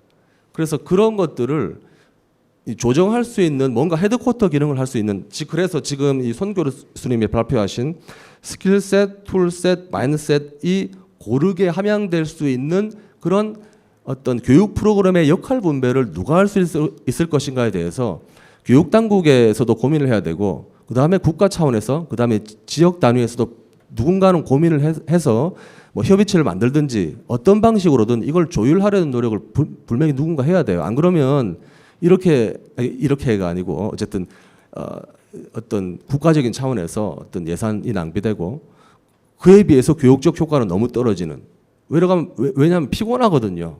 그거 하나하나 나가는 게. 그러니까 그런 어떤 악영향을 최소화할 수 있는 방안을 만들어야 된다. 이런 고민을 공유하면서 제 토론을 마치도록 하겠습니다. 들어주셔서 감사합니다. 네, 박진성 교수님께서 오늘 현장에서 발표 듣고 바로 생각을 정리해서 말씀해 주셨습니다. 말씀해 주신 내용 중에서 제가 크게 공감하는 부분은 알맹이라는 키워드를 써주신 부분이었는데 그것과 함께 이제 선생님 교수님께서 수업하실 때 기획서처럼 보이는 어떤 기획서, 광고처럼 보이는 어떤 15초짜리 영상이라는 말씀도 같이 해주셨는데 사실 저도 학교에서 수업을 하면서 창제작 수업을 같이 하는데 거의 비슷한 고민을 저도 함께 하고 있어요. 제가 학생들한테 이야기할 때 저는 가끔 이런 비유를 쓰는데 한국은 양궁을 아주 잘하는 국가입니다. 제가 쓰는 비유는 관역에 화살 쏘는 비유예요. 사람이 쏘면 0점에서 100점까지 분명히 관역에 들어갑니다. 실력이 조금 떨어진 다음에 0점이나 10점, 20점 쪽이 더 많을 테고 실력이 좀 높으면 90점, 100점이 좀 많을 테죠. 근데 사람이 쏘면 아무리 못 쏘는 사람이 쏴도 많이 쏘면 그중에 100점짜리가 최소 한 발은 들어가요. 근데 인공지능을 쓰면 100점짜리가 거의 나오지 않습니다. 근데 80점, 90점에는 화살이 무수하게 박혀요. 저는 이 비유를 쓰면서 학생들에게 저는 중간 기말고사 때도 에세이를 과제로 내는 편인데 아주 악랄한 선생이죠. 학생들이 에세이 쓰는 걸 가장 어려워하거든요. 그래서 학생들이 에세이를 낼 때 특히 본인들이 글을 다 만들어 놓고 가장 마지막에 GPT를 씁니다. 이 에세이에서 논리적인 부분이 부족하면은 이거를 좀 보충해서 채워달라. 이 에세이가 뭐 문법이나 맞춤법이 틀렸으면 혹은 글의 흐름이 매끄럽지 않으면 그걸 좀 다듬어 달라라고 하면 결국에 제가 받는 30개의 에세이는 다 비슷비슷한 에세이가 들어와요. 90점, 85점 정도의 에세이가 들어오는데 이름을 지우고 보면 마치 한 사람이 쓴 것 같은 에세이인 거죠. 즉 저는 여기에서 개성과 알맹이가 어떨 때 어느 지점과 어떤 단계에서 빠지는지 살짝 실마리를 조금 보고 있는데 이거를 수업에서 어떻게 좀 반영을 해볼까 시간이 있을 때마다 머리를 굴려보고 있습니다만은 유기성 교수님께서 말씀하신 것처럼 기술의 발전 속도가 너무 빠르다 보니까 제가 생각하는 속도가 미처 아직은 못 따라가고 있는 것 같습니다. 조금 더 전공자로서 해야 될 일이 많다고 생각하고 있어요. 네, 이렇게 두 분 말씀 토론까지 잘 들어봤고요. 지금부터는 손재영 교수님 포함해서 두 분 합쳐서 세 분 모시고 오늘 주제에 관해서 좀 종합적으로 토론하는 시간을 한번 가져볼까 합니다. 먼저 패널 분들께서 서로 발표 내용이나 토론 내용에 관해서 보완하고 싶은 말씀이나 아니면 추가 의견 같은 게 있으시면 자유롭게 말씀을 해주시면 좋을 것 같아요. 네, 뭐 손재영 교수님 혹시 먼저. 예. 네, 뭐 두 분 교수님들께서 뭐 여러 가지 이제 덧붙일 만한 이야기들도 이렇게 해주시고 해주셔서 뭐 더 풍성한 주제로 말씀을 나눌 수 있게 된 것 같습니다. 그래서 뭐 제가 이제 말씀을 들으면서 조금 더 말씀을 나눴으면 좋겠다. 제가 좀 말씀을 드리고 싶다라고 하는 거는 이제 고급 인재가 우리 그 주제 키워드에 들어갔잖아요. 그럼 고급은 무엇이겠는가에 대해서 이제 자료를 준비하면서 고민을 많이 했습니다. 근데 여기 담지는 못했는데 그래서 고급이라고 하니까 뭔가 좀 비싸거나 뭐 희귀하거나 그런 능력인가 이게 싶었는데 이제 어느 이제 자료들을 이렇게 계속 제가 봤죠. 그 저기 학교에서 이제 제공해주는 AI 관련한 모든 그 이제 뭐 교수자들이나 뭐 비교과나 이런 것들을 제가 다 찾아보면서 이제 인사이트를 같이 얻고자 노력을 하던 와중에 이 AI가 치명적인 약점이 두 개 있다라는 생각을 하게 됐습니다. 혹시 어떤 걸지 떠오르시는 게 있으실까요? 첫 번째는 AI는 컴퓨터 기반으로 돌아가기 때문에 전기가 없으면 아무것도 할 수가 없습니다. 뭐 요즘에 이제 그 AI 뭐 관련해서 뭐 이게 저기 반도체 회사들의 주가라든가 뭐 파워 문제라든가 이런 것들도 큰 화두가 되었지만 이제 그러한 것들 다 돌리면서 또 하나의 문제는 그 전기와 관련된 것들이 있잖아요. 그죠? 그래서 이 AI를 끌고 가기 위해서는 소위 그 풀스택이라고 하는 몇 가지의 뭐 조건들이 필요한데 뭐 메모리도 있고 그 저기 뭐 알고리즘 설계도 있고 데이터도 있고 뭐 여러 가지 이제 요소들이 있는데 이제 전기가 있으면 전기. 그래서 전기가 없는 세상이 사실 뭐 우리 지금 사회에 있을 것 같진 않지만 만약에 그런 게 생긴다 해도 이 그러니까 인공지능이 하는 이런 인텔리전스의 일을 할 수 있는 이런 능력을 갖고 있는 것이 고급 인재 아니겠냐라는 생각을 하나 했어요. 그러니까 AI는 치명적으로 전기가 없으면 동작하지 않는다가 하나 있고 또 하나 근본적인 뭐랄까 이렇게 존재론적인 그 약점이 하나 있는데 AI의 가장 큰 약점 중에 하나는 사람이 아니라는 겁니다. AI는 뭐 우리 말씀할 때 나왔지만 처럼 보이는 거는 할 수 있지만 진짜 사람은 아니다라는 게 치명적인 약점인 거죠.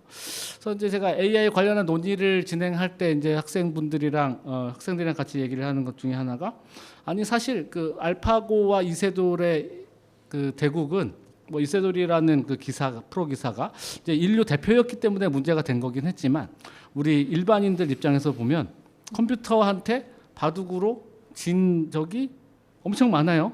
그러니까 저도 이제 바둑을 좀 해보고 싶어서 이제 했는데 2002년도에 나온 아주 간단한 프로그램도 있습니다. 그러니까 저의 실력으로는 부끄럽게도 그 간단한 프로그램을 이길 수가 없어요. 근데 저는 이제 그런 입장에서 뭐 어쨌든 그 인류의 대표가 이제 알파고와 대국하는 것들은 이제 충격적일 수 있겠습니다만 그 일반인들 입장에서는 글쎄 뭐 그렇게까지 충격을 받은 일인가 이전부터 그래 왔는데 그리고 계산 같은 것도 있잖아요. 뭐 우리 뭐 주위에서 뭐 수학 경시대회에서 가장 뭐 잘하는 뭐 지역에서 지역 대회에서 1등한 학생이라고 해도 컴퓨터의 계산 속도를 따라갈 수는 없습니다. 무슨 뭐 구형 컴퓨터라고 해도 뭐 1부터 뭐 10만 뭐 6,372까지 빨리 계산해봐. 그 덧셈을 해봐. 뭐 물론 이제 그 기술들이 있겠지만 컴퓨터는 눈 깜짝할 사이에 다 끝내버리는데 사람은 좀 시간이 더 걸리겠죠. 그런 측면에서 보면 아니 뭐 그런 일들은 사실 지금에 와서 당장 생긴 것도 아니고 뭐 이전부터 있었던 일인데 이제 뭐 그런 측면이 있지만 어쨌거나 그럼에도 불구하고 가장 큰 약점은 사람이 아니라는 것이다. 그리고 근데 나중에 그 다른 AI가 만든 거를 감상하는 시간이 그때가 올지는 저는 아직은 잘 모르겠습니다만 현재로서는 그것을 감상하고 그 AI의 결과를 이제 누리거나 뭐 쓰는 것은 사람입니다. 그래서 이 상황에서는 AI가 사람이 아니라는 것은 굉장히 큰 약점으로 작용한다. 라는 것이 두 가지 관점이어서 이 두 가지를 할 수 있는 것이 고급 인재의 조건 중에 하나겠구나라는 생각을 좀 하게 됐었어요. 그래서 어떤 거냐면 전기가 없어도 AI가 하는 뭐 작업들이라는 게 결국 사람의 본연의 기능이잖아요. 추론이라든가. 뭐 사실 계산이라는 것도 이제 사람들이 하는 일이긴 하지만 뭐 계산기 뭐 전자기기가 없다 하더라도 계산을 할 수 있는 능력도 있어야 될 것이고 추론을 할 수 있는 능력 그리고 이제 우리가 요즘에는 뭐 그 글을 쓸 때도 AI의 도움을 받기는 하지만 AI가 전기가 어느 순간 없어가지고 못 쓸 때 창작해낼 수 있어야 고급 인재인 거죠. 그 AI가 갑자기 뭐 무슨 이유에서 쓸 수 없게 됐어. 그러면은 아무것도 못하는 사람은 고급 인재는 아닌 것 같습니다. 그래서 요 측면 하나 그리고 이제 사람이 아니란 것이 AI의 문제이기 때문에 아까 박재선 교수님께서 어떤 노인에 대한 이야기를 할 때 뭐 추체험을 한다든가 거기에 대해서 이제 뭐 상상력을 발휘해 본다든가 뭐 이러한 것들 그리고 주위에서 내가 가지고 왔던 어떤 경험들 그런 것들을 녹여내서 생각을 할 수 있다는 것 인간이 인간임에 대한 것들 이런 것들도 고급 인재의 조건이겠구나라는 생각을 좀 하게 되어서 이 고급 인재라는 관점에서는 두 가지 생각이 좀 들었던 것이 있어서 같이 한번 추가적으로 제 생각을 말씀을 드렸습니다. 네. 네, 손재현 교수님께서 인간의 저는 어떻게 이해했느냐면 인간의 인간적인 특성이나 인간의 인간으로서 본연의 어떤 역량을 더 강화할 필요가 있다. 기술이 주어졌을 때 그 기술을 잘 활용하는 것도 중요하지만 그렇다고 해서 그 기술에 의존적일 필요는 없다. 조금 더 독립적이거나 비의존적인 어떤 사람이 조금 더 고급 인재일 수 있겠다. 라는 말씀을 해주신 것으로 이해했습니다. 이 부분에서 아까 유기상 교수님께서 말씀해주신 학습자가 스스로 주도적으로 가치를 창출한다랑 좀 연결되는 부분이 있는 것 같은데 혹시 교수님께서는 뭐 어떻게 또 생각하시는 지점이 있는지 좀 말씀 들어보고 싶습니다. 네, 그 뭐 자기 주도적 학습은 사실은 그 이전에도 계속 교수법으로 나왔고 교육법으로 나왔던 건데 저는 뭐 손 교수님 말씀하셨던 거에 좀 같이 연결 좀 잡아서 이야기를 하자면. 저희 주제가 사실은 이제 미디어 산업하고 지역 대학의 역할이잖아요. 아까 이제 그 고급 인재 양성에 대한 말씀하셨는데 저도 굉장히 고민스러운 거예요. 왜냐하면 전기가 필요합니다. 전기가 필요해서 지방으로 지금 미디어 센터 가는 거예요. 서울시 같은 경우는 전기 자립도가 15%도 안 돼요. 그러니까 울산이 되니 뭐 보령이 되니 이런 얘기를 하는 거죠. 전기를 하려면 대용량으로 건물을 져야 돼요. 그럼 여기서 오는 열도 식혀야 되기 때문에 사실 물도 필요한 상황입니다. 그래서 뭐 보령에 뭐 내년이나 미디어 센터 들어간다는 이야기가 있고 지방은 또 그런 미디어 센터를 데이터 센터를 갖고 오는 거로 아주 사활을 걸고 있어요. 그렇게 또 연결된 지역 대학에 대한 고민도 깊어지는데 또 이런 얘기를 하는 거죠. 뭐 제스방도 한 얘기지만 이런 데이터 센터를 하나 구축하기 위해서는 전기 설비 기사 그리고 그거 지나가는 배관공들 이런 뭐 플레이트에 관련된 기술 제조의 그 인력난이 매우 지금 부족하다는 거예요. 근데 그냥 포커스를 조금 더 미디어 산업 쪽으로 포커싱을 좀 하자면 우리가 미디어를 어쨌든 미디어는 영향을 주는 어떤 매체이고 그것을 활용하는 사람들은 자기 이야기를 만드는 사람들이란 말이에요. 근데 AI 산업 시대에 미디어 학과든 혹은 미디어 커뮤니케이션 학과에 재학하고 있는 친구들한테 고급 인재라는 거를 어떤 포커스로 잡아야 될 것인가.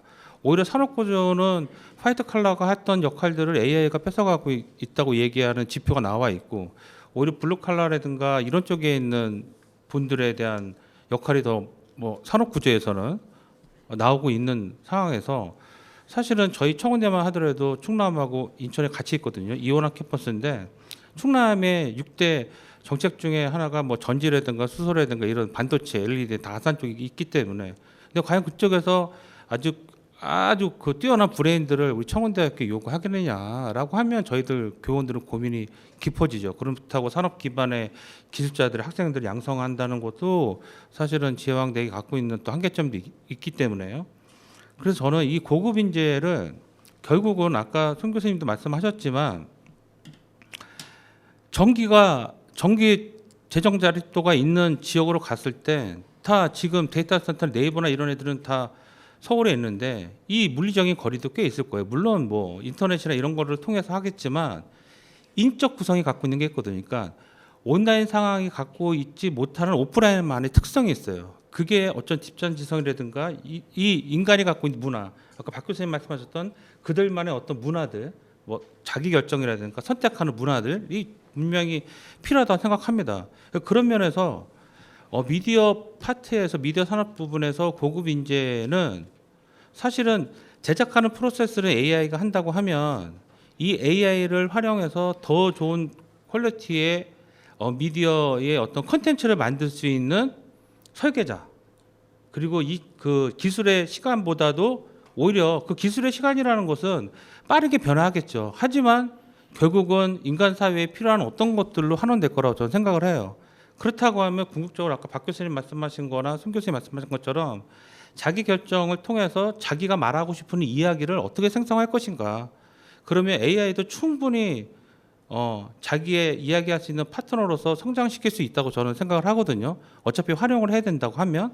그렇다고 하면 고급 인재라고 하는 거는 미디어 산업 파트에서 더 좋은 이야기를 AI를 활용할 수 있는 그런 인문학적인 관점이 있는 친구들, 그 친구들한테 자기 시간을 설계하고 자기 테크니컬을 AI하고 협업을 해서 가져갈 수 있는 자기 결정권자 갖는 어떤 사람들로 이제 키워야 된다고 저는 생각을 하고 있고요.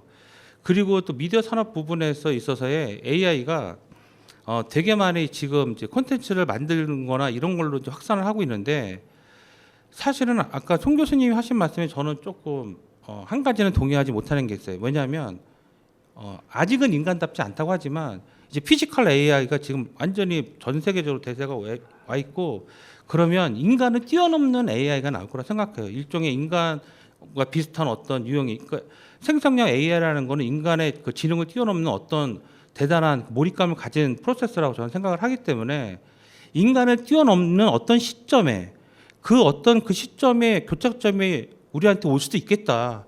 그러면 거기에 대응하는, 마치 바이러스를 잡는 해커들을 양상하는 것처럼 그 시점에 인간이 대응할 수 있는 프로세스를 만들 수 있는 사람들, 진짜 그 인공지능에 밀리지 않고 우리의 인간의 문화와 사회를 지켜낼 수 있는, 디펜스할 수 있는 그런 인력 양성, 인력에 대한 어떤 그 휴먼풀, 그들이 진정한 고급 인재가 아닐까. 근데 이거는 아까도 교수님 말씀했던 것처럼 한 학교의 문제가 아니라 지자체와 정부의 이게 아주 합동적인 대응을 해야 된다. 왜냐하면 저희가 쌀을 보호하는 거는, 그거는 안보에 대한 문제하고 연결된 것처럼 AI의 기술 속도를 우리가 지금 제어하지 못한다고 하면 인류나 인간의 역사에 대해서 굉장히 크게 흔들릴 수도 있다. 가치의 기준도 흔들릴 수 있기 때문에 이런 부분에 대한 고급 인재 양성을 조금 더 길게 주정부나, 그러니까 정부나 지자체나 좀 관심을 갖고, 사실 이거 R&D에 다 해당되는 거거든요. 여기 예산을 깎을 게 아니라 조금 더 투자하면서 뭔가 후원을 해줘야 된다고 생각을 하고 있습니다. 네, 이상입니다.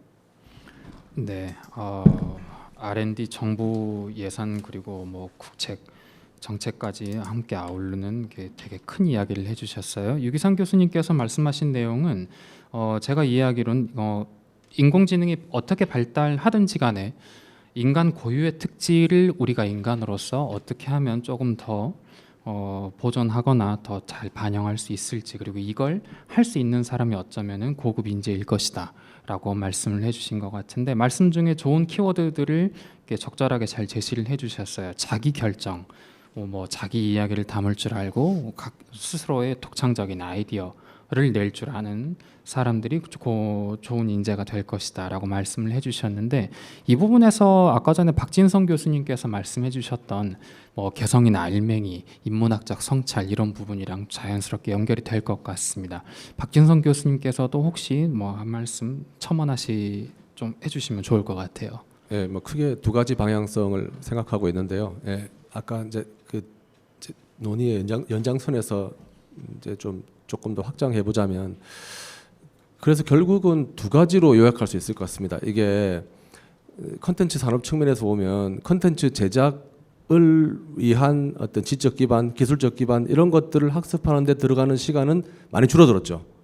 총 시간은 우리 뭐 365일 24시간 이렇게 주어져 있는 시간은 바뀌지 않고, 근데 어떤 제작을 위한 기술적 노하우를 학습하는 데 들어가는 시간은 줄어들었다. 그럼 다른 것들을 학습하는 데 들어가는 시간은 더 많아졌겠죠. 그게 이제 우리가 인간에 대한 성찰, 문화에 대한 성찰, 역사에 대한 비판적 성찰 이런 것들을 학습하는 데 우리가 쓸 수 있는 시간은 사실은 더 많아졌어요.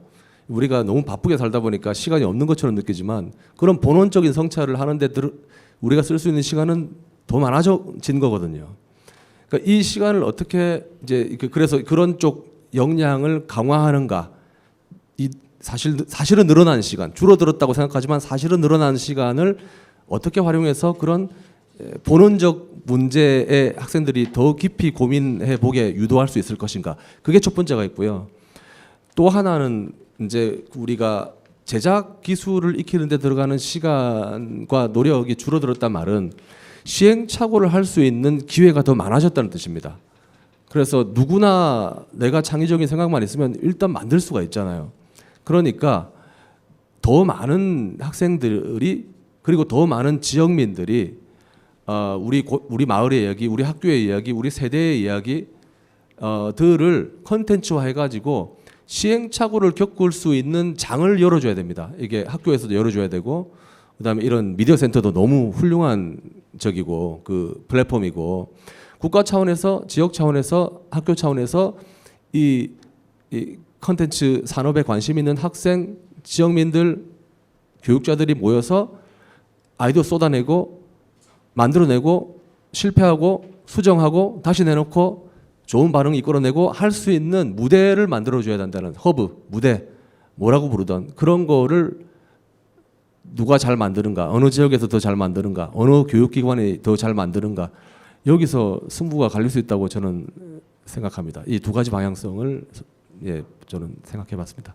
네, 박진성 교수님께서 또 좋은 말씀 해주셨습니다. 사실 이게 분야를 막론하고 가장 중요한 어떤 부분이죠. 시행착오와 실패, 굉장히 중요한 말씀을 해주셨는데 아마 아직 있을 거예요. 제가 기억하기로 심지어 연구소 이름도 카이스트 실패연구소입니다.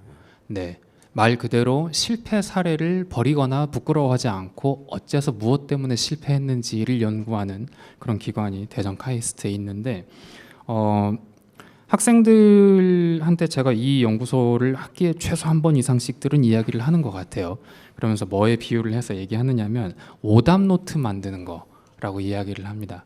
오답 노트를 잘 만들수록, 그리고 촘촘하게 만들수록 다음에 같은 문제, 같은 유형의 문제를 틀릴 확률이 많이 내려가잖아요.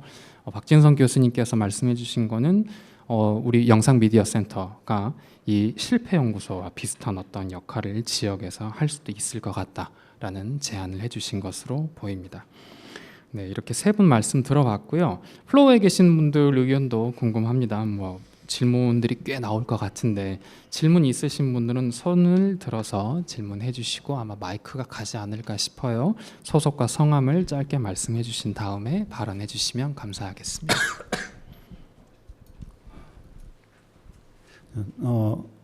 남동구에서 온 차성수라고 하고요.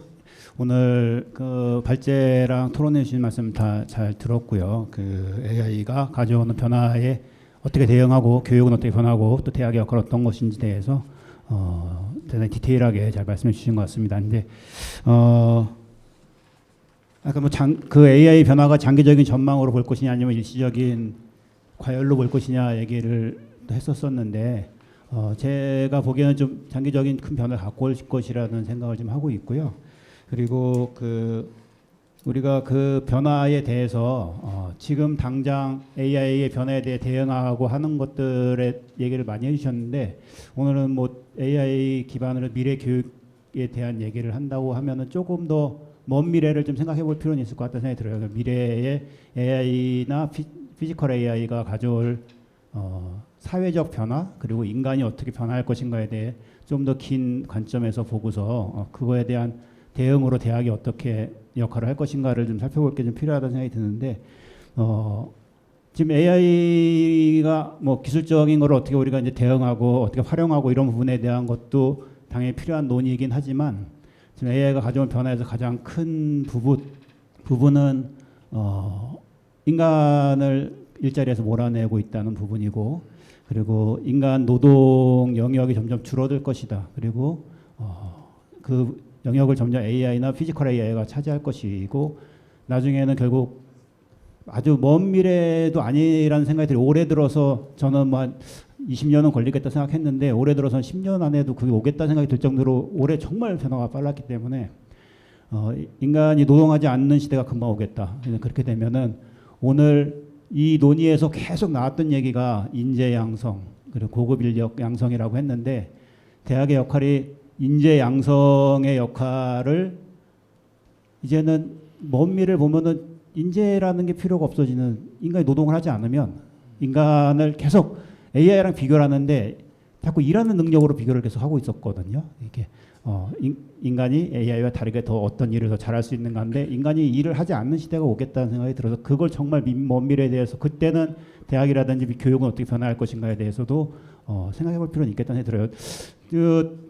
좀 비관적으로 좀 보자면 인간이 일을 안 하게 되면은 지금 인간이 애완견을 키우고 있는데 애완견에 대해서 필요한 노동은 다 인간이 하고 있잖아요. 밥 먹여주고 씻겨주고 다 하고 있고 AI가 제가 생각하기엔 새로운 노예들이 이제 생긴다고 보는데, 이제 인간의 AI나 피지컬 AI가 노예가 생기면 인간이 점점 노예가 할 일을 다 하고 나면은 애완견처럼 그냥 먹고 놀고 자고 이런 거밖에 하지 않는 시대가 올 수도 있겠다. 그래서 아까 그 이 변화에 대해서 인문학적 소양이라든지 인문학적 관찰, 철학적인 뭐 그런 그것들이 필요하다고 하셨는데, 그런 부분에서 인문적인 소양을 인간이 어떻게 가질 것인가, 일하는 능력을 배양하는 것을 넘어서 미래에 대한 인간이 가져야 할 소양들은 인문적 소양이라든지 예술적 소양이라든지 철학적 그런 그 판단 능력이라 이런 것들이 더 필요하게 되지 않을까라는 생각이 들어서, 그런 관점에서 이제 두 가지 질문을 드리면, 인재 양성이라는 아주 근본적인 목적이 상실될 수 있는 좀 먼 미래 아니면 10년 이내의 미래에 대응해서 대학은 그러면 교육적 역할을 어떻게 해야 될 것인가라는 부분이랑, 좀 다른 부분은 아까 이제 유기상 교수님이 이제 변화 빠르고 이제 싱글레리티 부분도 얘기를 하셨는데, 학문적인 영역에 대학이 이제 교육이랑 학문 영역 두 가지 영역을 다 커버하고 있잖아요. 그래서 학문적인 영역에서도 AI가 인간을 넘어서면은 AI가 어떻게 그러한 결과를 냈는지, 그런 학문적인 발전을 이뤄냈는지 인간이 이해하지 못한다는 건 이미 다 알려진 사실이잖아요. 그래서 학문적 영역에서도 AI가 학문적인 발전과 그런 것들 다 커버를 하게 되면 인간도 학문적 영역에서조차도 쫓겨나지 않을까. 그래서 그런 부분에 대해서 대학은 그러면 그런 상황을 어떻게 자신의 학문적인 역할을 수행해낼 것인가. 이 두 가지에 대한 질문을 좀 드리고 싶습니다.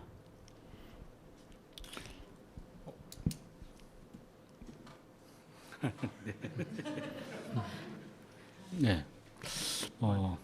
폐부를 찌르는 것 같은 질문이신데요. 인재가 필요 없어지는 시대에 뭔 인재 양성이라는 얘기를 하고 있냐라는 것으로 받아들여도 뭐 괜찮으시겠죠? 네.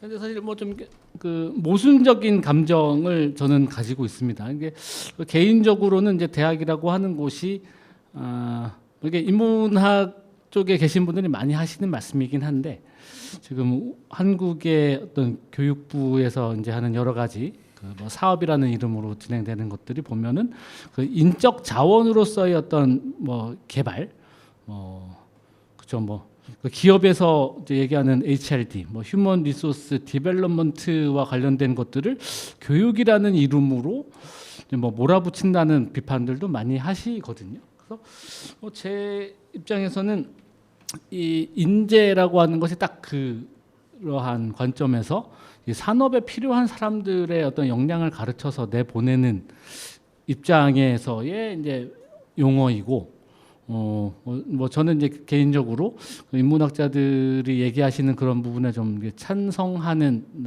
마음을 가지고 있어서, 이 대학이라고 하는 곳이 그렇게 그 필요한 기능을 익혀서 사회에, 특히 이제 뭐 기업들이 되겠죠. 기업들이 필요한 뭐 사람들을 이제 가르쳐서 내보내는 곳으로 그 이제 생각하면은 좀 안 된다, 또는 그렇게 하는 것은 뭐 적어도 안타깝다, 이런 느낌이라서 지금 그렇게 생각하는 사람이 지금 인재 양성에 대한 얘기를 하는 것이 저 개인적으로는 이게 모순된 점도 없지 않아 있습니다.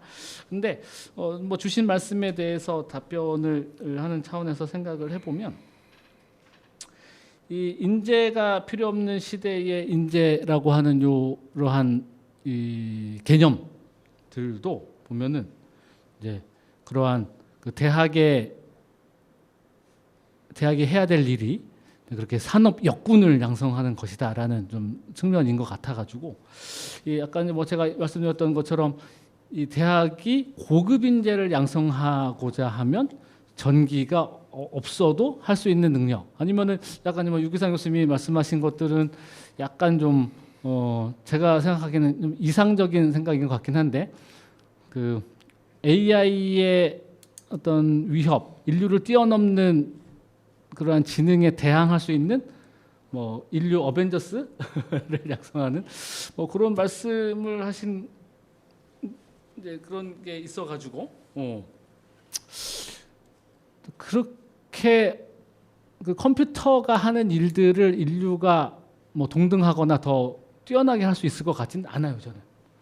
그러니까 말씀하신 대로, 그러니까 아까 뭐 저도 말씀을 같이 드렸지만 이 계산을 컴퓨터보다 빨리 할 수는 없거든요. 그리고 인간이 아무리 인류 중에 힘이 세도 그 우리 저기 인천항에 있는 크레인보다 더 무거운 거를 들 수 있지 않아요. 그리고 뭐 고성능 뭐 이게 AI도 아니지만 고성능 자동차보다 인류 최고로 빠른 뭐 지금까지 뭐 우사인 볼트였나요? 뭐 지금 더 이렇게 계산됐을지는 모르겠는데 더 빠르게 달릴 수도 없습니다.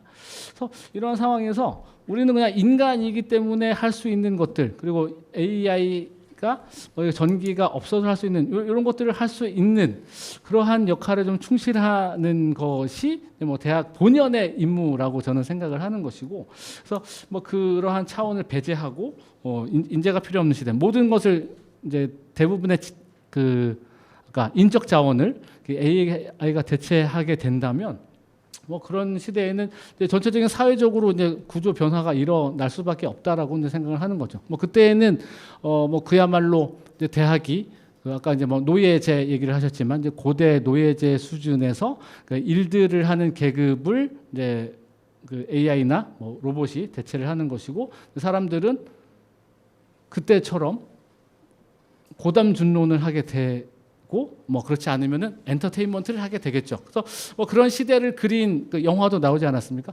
드라마였죠. 이게 영국 드라마. 그 이제 국가에서 모든 것을 다 그 기계와 컴퓨터가 하니까 사람들은 태어나서 즐겁게 살고 아프지 말아야 돼. 그래서 컴퓨터가 어떤 컴퓨터로 지배되는 그 시스템이 사람에게 운동을 시켜가지고서 그 운동에 따른 어떤 그 이제 건강을 챙긴 데 대한 보너스로 엔터테인먼트를 제공해 주는 뭐 이런 것인데, 아마 그런 논의는 이미 좀 한국 정부에서도 초기적으로 시작하고 있는 걸로 알고 있어요.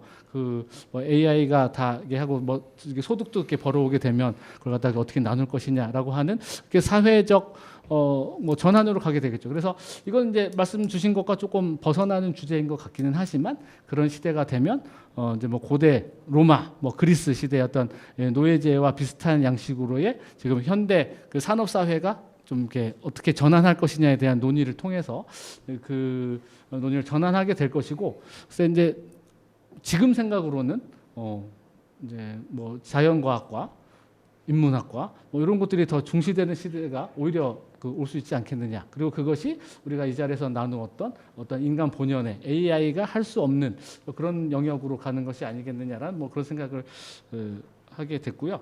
또 뭐 구체적 두 번째 질문이셨던 뭐 AI 학문의 어떤 대체 같은 것들도 보면 사실 요즘에 그 논문 국제 학술지 편집위원을 하시는 선생님들 말씀을 들어보면 그 논문 숫자가 너무 많이 늘었답니다. 네, 그 저기 투구하는 논문이 너무 많이 늘어가지고 그걸 갖다가 다 보기도 버거울 정도로 했는데, 사실 AI의 도움을 받아가지고서 이제 그 학문을 하시는 분들 사이에서도 이제 엄청 많이 활용이 되고 있는 거죠. 어쨌든 이것도 과거에 논문 생산이라는 어떤 그 업계에서도 진입 장벽이 많이 낮아지고, 특히 이제 뭐 외국어로 논문을 써서 이게 뭐 제출할 때 장벽이 엄청 낮아졌잖아요. 근데 그러다 보니까 특히 그 국제 학술지의 이제 투고량이 엄청 많이 늘어났는데, 이것도 이제 마찬가지 맥락인 것 같습니다. 그 AI에 의존해 가지고서 좀 기존에 있었던 방식으로 이제 비슷하게 논문스러운 것들을 만약에 생산해내는 것들은 뭐 더 이제 늘어나고 대체가 되고 이렇게 하겠지만, 이제 진정한 그 성찰이 있는 AI가 하지 않는 확률적으로 하지 않는 것들에 대해서 생각하는 것들은 또 그 자체로 빛날 수 있는 것이 돼서, 이 대학이 뭐 이거는 조심스럽긴 한데 너무 그 보통 교육화 됐던 것들이 다시 한번 좀 이게 뜻이 있고 그 진지한 통찰을 하는 분들을 중심으로 다시 좀 재편될 가능성도 있다. 뭐 이렇게 뭐 저의 생각을 전해드리는 걸로 뭐 가름을 하도록 하겠습니다. 여기서 뭐 네. 저도 하나만. 네. 그 너무 좋은 질문이라서 제가 좋은 질문이라고 말씀드리는 이유는 제가 생각해 보지 않은 주제고 여기서 생각하게 만든 질문이라서 너무 인문학적 성찰이 느껴지는 그런 좋은. 근데 이제 너무 많은 대답을 하고 싶고 또 할 수도 있을 것 같은데 그 중에 하나만 이게 뭐 너무 좋은 대답을 해주셔서 안 건드린 문제를 제가 말씀드리자면 제 생각에는 이렇게 생존을 위한 노동은 없어질 수 있을지 모르겠으나 노동 자체는 없어지지 않을 것 같아요. 왜냐하면 아까 이제 반려견 말씀해 주셨는데 저도 반려견을 집에서 기르고 있고, 그러니까 반려견을 기르는 이유는 뭐 사랑과 위로, 공감 이런 감정을 강아지를 통해서 같이 느끼고 그러기 위해서 우리가 강아지를 이제 키우는 거죠. 근데 이제 불편한 일, 즉 뭐 소변 치우고 대변 치우고 뭐 이런 것들은 그 저기한테 맡기고 뭐 그 피지컬 AI 뭐 로봇 이런 거한테 맡기고 그냥 반려견이랑 놀아주고 이러면 되지 않겠는가? 즉 노동이 없어지는 상황을 말씀해 주신 거죠. 근데 저는 거기에는 동의하기 힘듭니다. 이렇게 그 똥 치우고 오줌 치우는 것은 부가적인 일이 아니고 강아지와의 관계에서 핵심적인 부분이에요. 그러니까 그거를 통해서 공감과 위로와 이런 것들을 쌓기 위한 토대가 갖춰지는 거거든요. 귀찮고 그런 것들은 맡기고 나는 강아지랑 사랑만 하겠다, 놀기만 하겠다는 있을 수가 없는 게 똥오줌 치워지지 않는 사람하고는 강아지가 교류하지 않습니다. 깊은 차원에서. 그래서 그것은 즉 이제 비유하자면 노동이라는 것은 노동할 필요가 없어져도 인간이 노동을 할 거다. 왜냐하면은 인간이란 존재가 이 삶에 대한 의미를 만들어가는 과정에서 노동과의 관계는 우리가 우리 자신을 바라보는 관점, 우리의 정의, 정체성, 자존감의 핵심적인 부분이라고 생각하기 때문입니다. 그래서 생존을 위해서 일할 필요는 없어져도 노동을 할 거다. 그게 제 생각인데, 근데 사실 더 많은 얘기를 하고 싶긴 한데 시간도 없고 그래서 여기서 그치겠습니다. 저도 한 가지 좀 첨언을 할 게 있는데 박 교수님 말씀에 되게 적극적으로 동의를 합니다. 그러니까 원래 예술도 노동이죠. 그러니까 옛날 예술가가 이렇게 망상하는 게 아니라 9 to 5처럼 끊임없이 생각하고 어느 시점에 결과 내는 거죠. 아까 선생님께서 질문하신 거를 이렇게 지목을 안 하셔갖고 저희가 이제 사실 누가 발표를 얘기를 해야 될지 몰랐는데, 다만 한 가지 인재 양성에 대해서 아까 제가 시간이 없어서 좀 짧게 얘기했지만 아마 단기, 중기, 장기로 좀 나눠야 될 것 같아요. 아까 이제 뭐 송 교수님이 전기 얘기를 하셨기 때문에 제가 이제 전기가 갖고 있는 대한민국 산업 구조를 조금 파악을 해야 된다라고 환경적인 걸 말씀드렸던 거고, 예를 들어서 저는 아까 이제 맞습니다. 어벤져스 만들어야 돼요. 왜냐하면 지역 정주행 교육을 지금 하라고 하거든요. 근데 지역 정주행이 뭐냐면 우리 아이들은 지역에서 안 살고 싶은데 그 지역에서 계속 살게 하라는 거예요, 교육이. 우리 아이들은 다 서울가 살고 싶은데 홍성에서 살게 교육을 하래요. 그러면 그 친구들이 다 어르신밖에 없으니까 한 5명, 6명이 남아서 동네를 지켜야 돼요.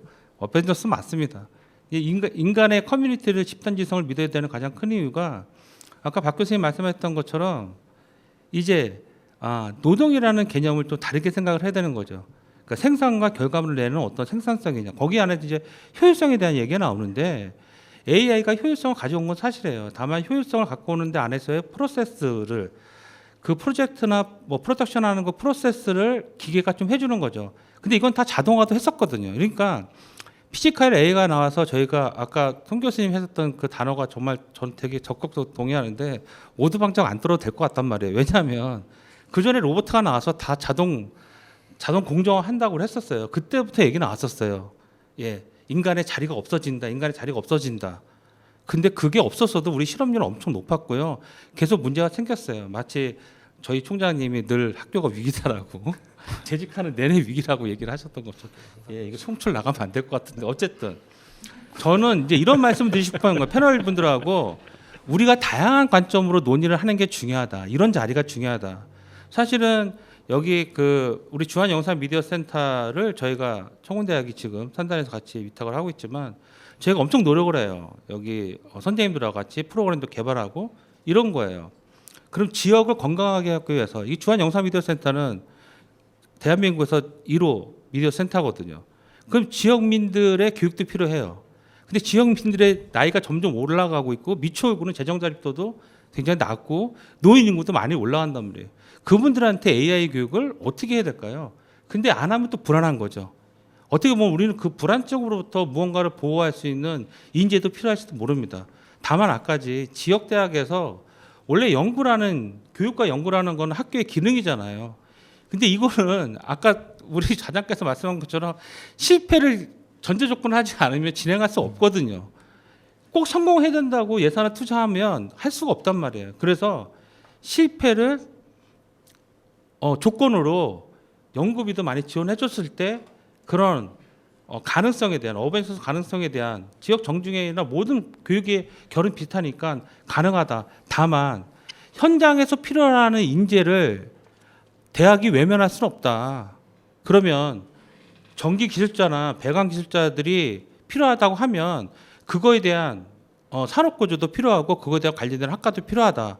그런데 저희 대한민국은 어때요? 그냥 다 의대 가고 갑자기 또 반도체 뜨니까 다 지금 이공대로 가고 있고 이 쏠림 현상을 아까 송 교수님 말씀하셨던 이 세 개의 축으로 만드는 이 플랫폼을 국가가 그리고 지자체가 그리고 여기 패널에 참여해 주시는 여러분께서 어떻게 논점을 갖고 끌고 나갈 수 있냐가 우리의 힘이 아닐까라고 이제 말씀을 마지막으로 드리고 싶습니다. 네, 이상입니다.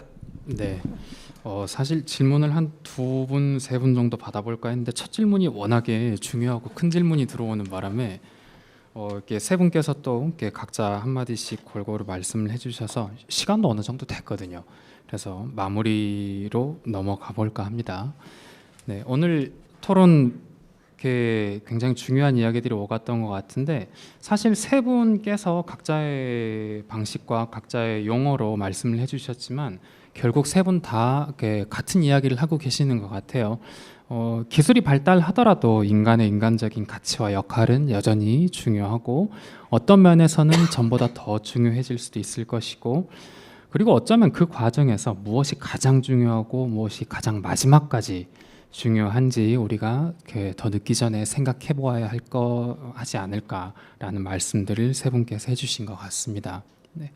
사실 저는 오늘 비록 좌장으로 참여한 자리였습니다만은 저도 역시 저는 프랑스에서 공부를 했는데 파리 8대학에서 인공지능 예술 작품과 문화 콘텐츠를 전공을 했어요. 박사 학위가 아첸 테크놀로지인데 저도 한 명의 연구자로서 좌장이 아니라 한 명의 연구자로서 정말 많은 걸 배우고 또 느낀 그런 시간이었던 것 같습니다.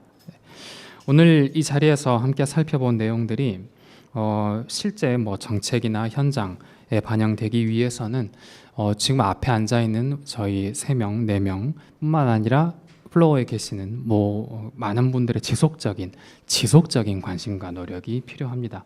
왜 제가 지속적인이라는 것을 강조하느냐면 이게 단발성이나 일회성 이벤트로 끝나서는 곤란하기 때문입니다. 다들 알고 계시고 또 느끼고 계실 테지만 인공지능은 거스를 수 없는 흐름이었고 지금은 흐름을 넘어서 새로운 환경으로 자리 잡기 시작했습니다. 보다 장기적인 관점에서 아까 실패, 시행착오 다들 강조해 주셨습니다만은 연속성을 확보할 필요가 있어요. 오늘 좌장이자 그것도 교육 현장과 연구 현장 그리고 실무 현장에서 인공지능으로 인해서 발생하고 있는 변화들을 저 역시 아주 가까이에서 체험하고 있습니다. 그런 입장에서 인공지능과 우리 인간 사용자의 관계를 좀 더 건강하게 형성하고 또 유지해 나가기 위해서 향후 우리가 좀 더 관심을 기울여야 될 지점이 어디가 있을까 좌장으로서 하나 가볍게 제언하는 것으로 토론을 마무리를 해볼까 합니다. 연속성 그리고 주도적 등등이라는 키워드에서 오는 표현인데요. 소버린 AI라는 말씀 아마 용어 많이들 들어보셨을 거예요. 이게 명확하게 번역하기는 조금 어려운 표현입니다만은 큰 틀에서 외국 빅테크나 외국 기술에 대한 의존도를 낮추고 대한민국의 국가 안보나 문화적인 고유성을 지키기 위해서 한국 스스로 인공지능을 구축하고 운영하는 그런 역량을 소버린 AI라고 부른다라고 이해하시면 좋을 것 같습니다. 이 소버린 인공지능의 핵심은 하드웨어와 소프트웨어 양측 모두에서 거대 기업이나 외국 기술 등에 관한 의존성을 줄이는 것을 핵심으로 삼고 있습니다. 이 의존성을 줄이기 위해서는 아까 송 교수님께서 전기 말씀을 해주셨는데 사실 전력이라고 표현할 수 있겠죠. 뿐만 아니라 GPU나 NPU처럼 그걸 실제로 작동시킬 프로세싱 유닛, 하드웨어 칩도 중요하고요. 그런 기술 로열티나 특허로부터 자유롭도록 독자적으로 설계할 수 있는 역량을 우리가 갖출 필요가 있겠습니다. 그리고 그렇게 칩을 설계를 한 건 설계에서 끝나지 않고 직접 생산할 수 있도록 파운드리, 공장이죠. 파운드리도 건설하고 운영할 그런 역량도 한국이 갖출 필요가 있겠죠. 하드웨어뿐만 아니라 소프트웨어 측면에서도 마찬가지입니다. 우리 문화 아마 다들 직간접적으로 겪어보셨을 텐데 몇 년 전에 비하면 2002년, 2022년 말이나 23년 초에 비하면 많이 나아지긴 했습니다만은 그럼에도 불구하고 한복 입은 한국인을 만들기가 아직 꽤 어렵습니다. 그런 것처럼 우리 대한민국 문화, K컬처라고 요새는 부르는데 대한민국 문화의 특색을 충실히 반영할 수 있는 인공지능을 만들려면 독자적인 인공지능 모델이 필요합니다. 그 중에서도 파운데이션 모델을 한국이 직접 구축하고 성장시킬 필요도 있을 거예요. 그렇게 만들어진 인공지능 모델을 건강하게 보급하고 또 유용하게 사용하기 위해서는 사회적인 합의도 필요합니다. 해결해야 될 과제가 많죠.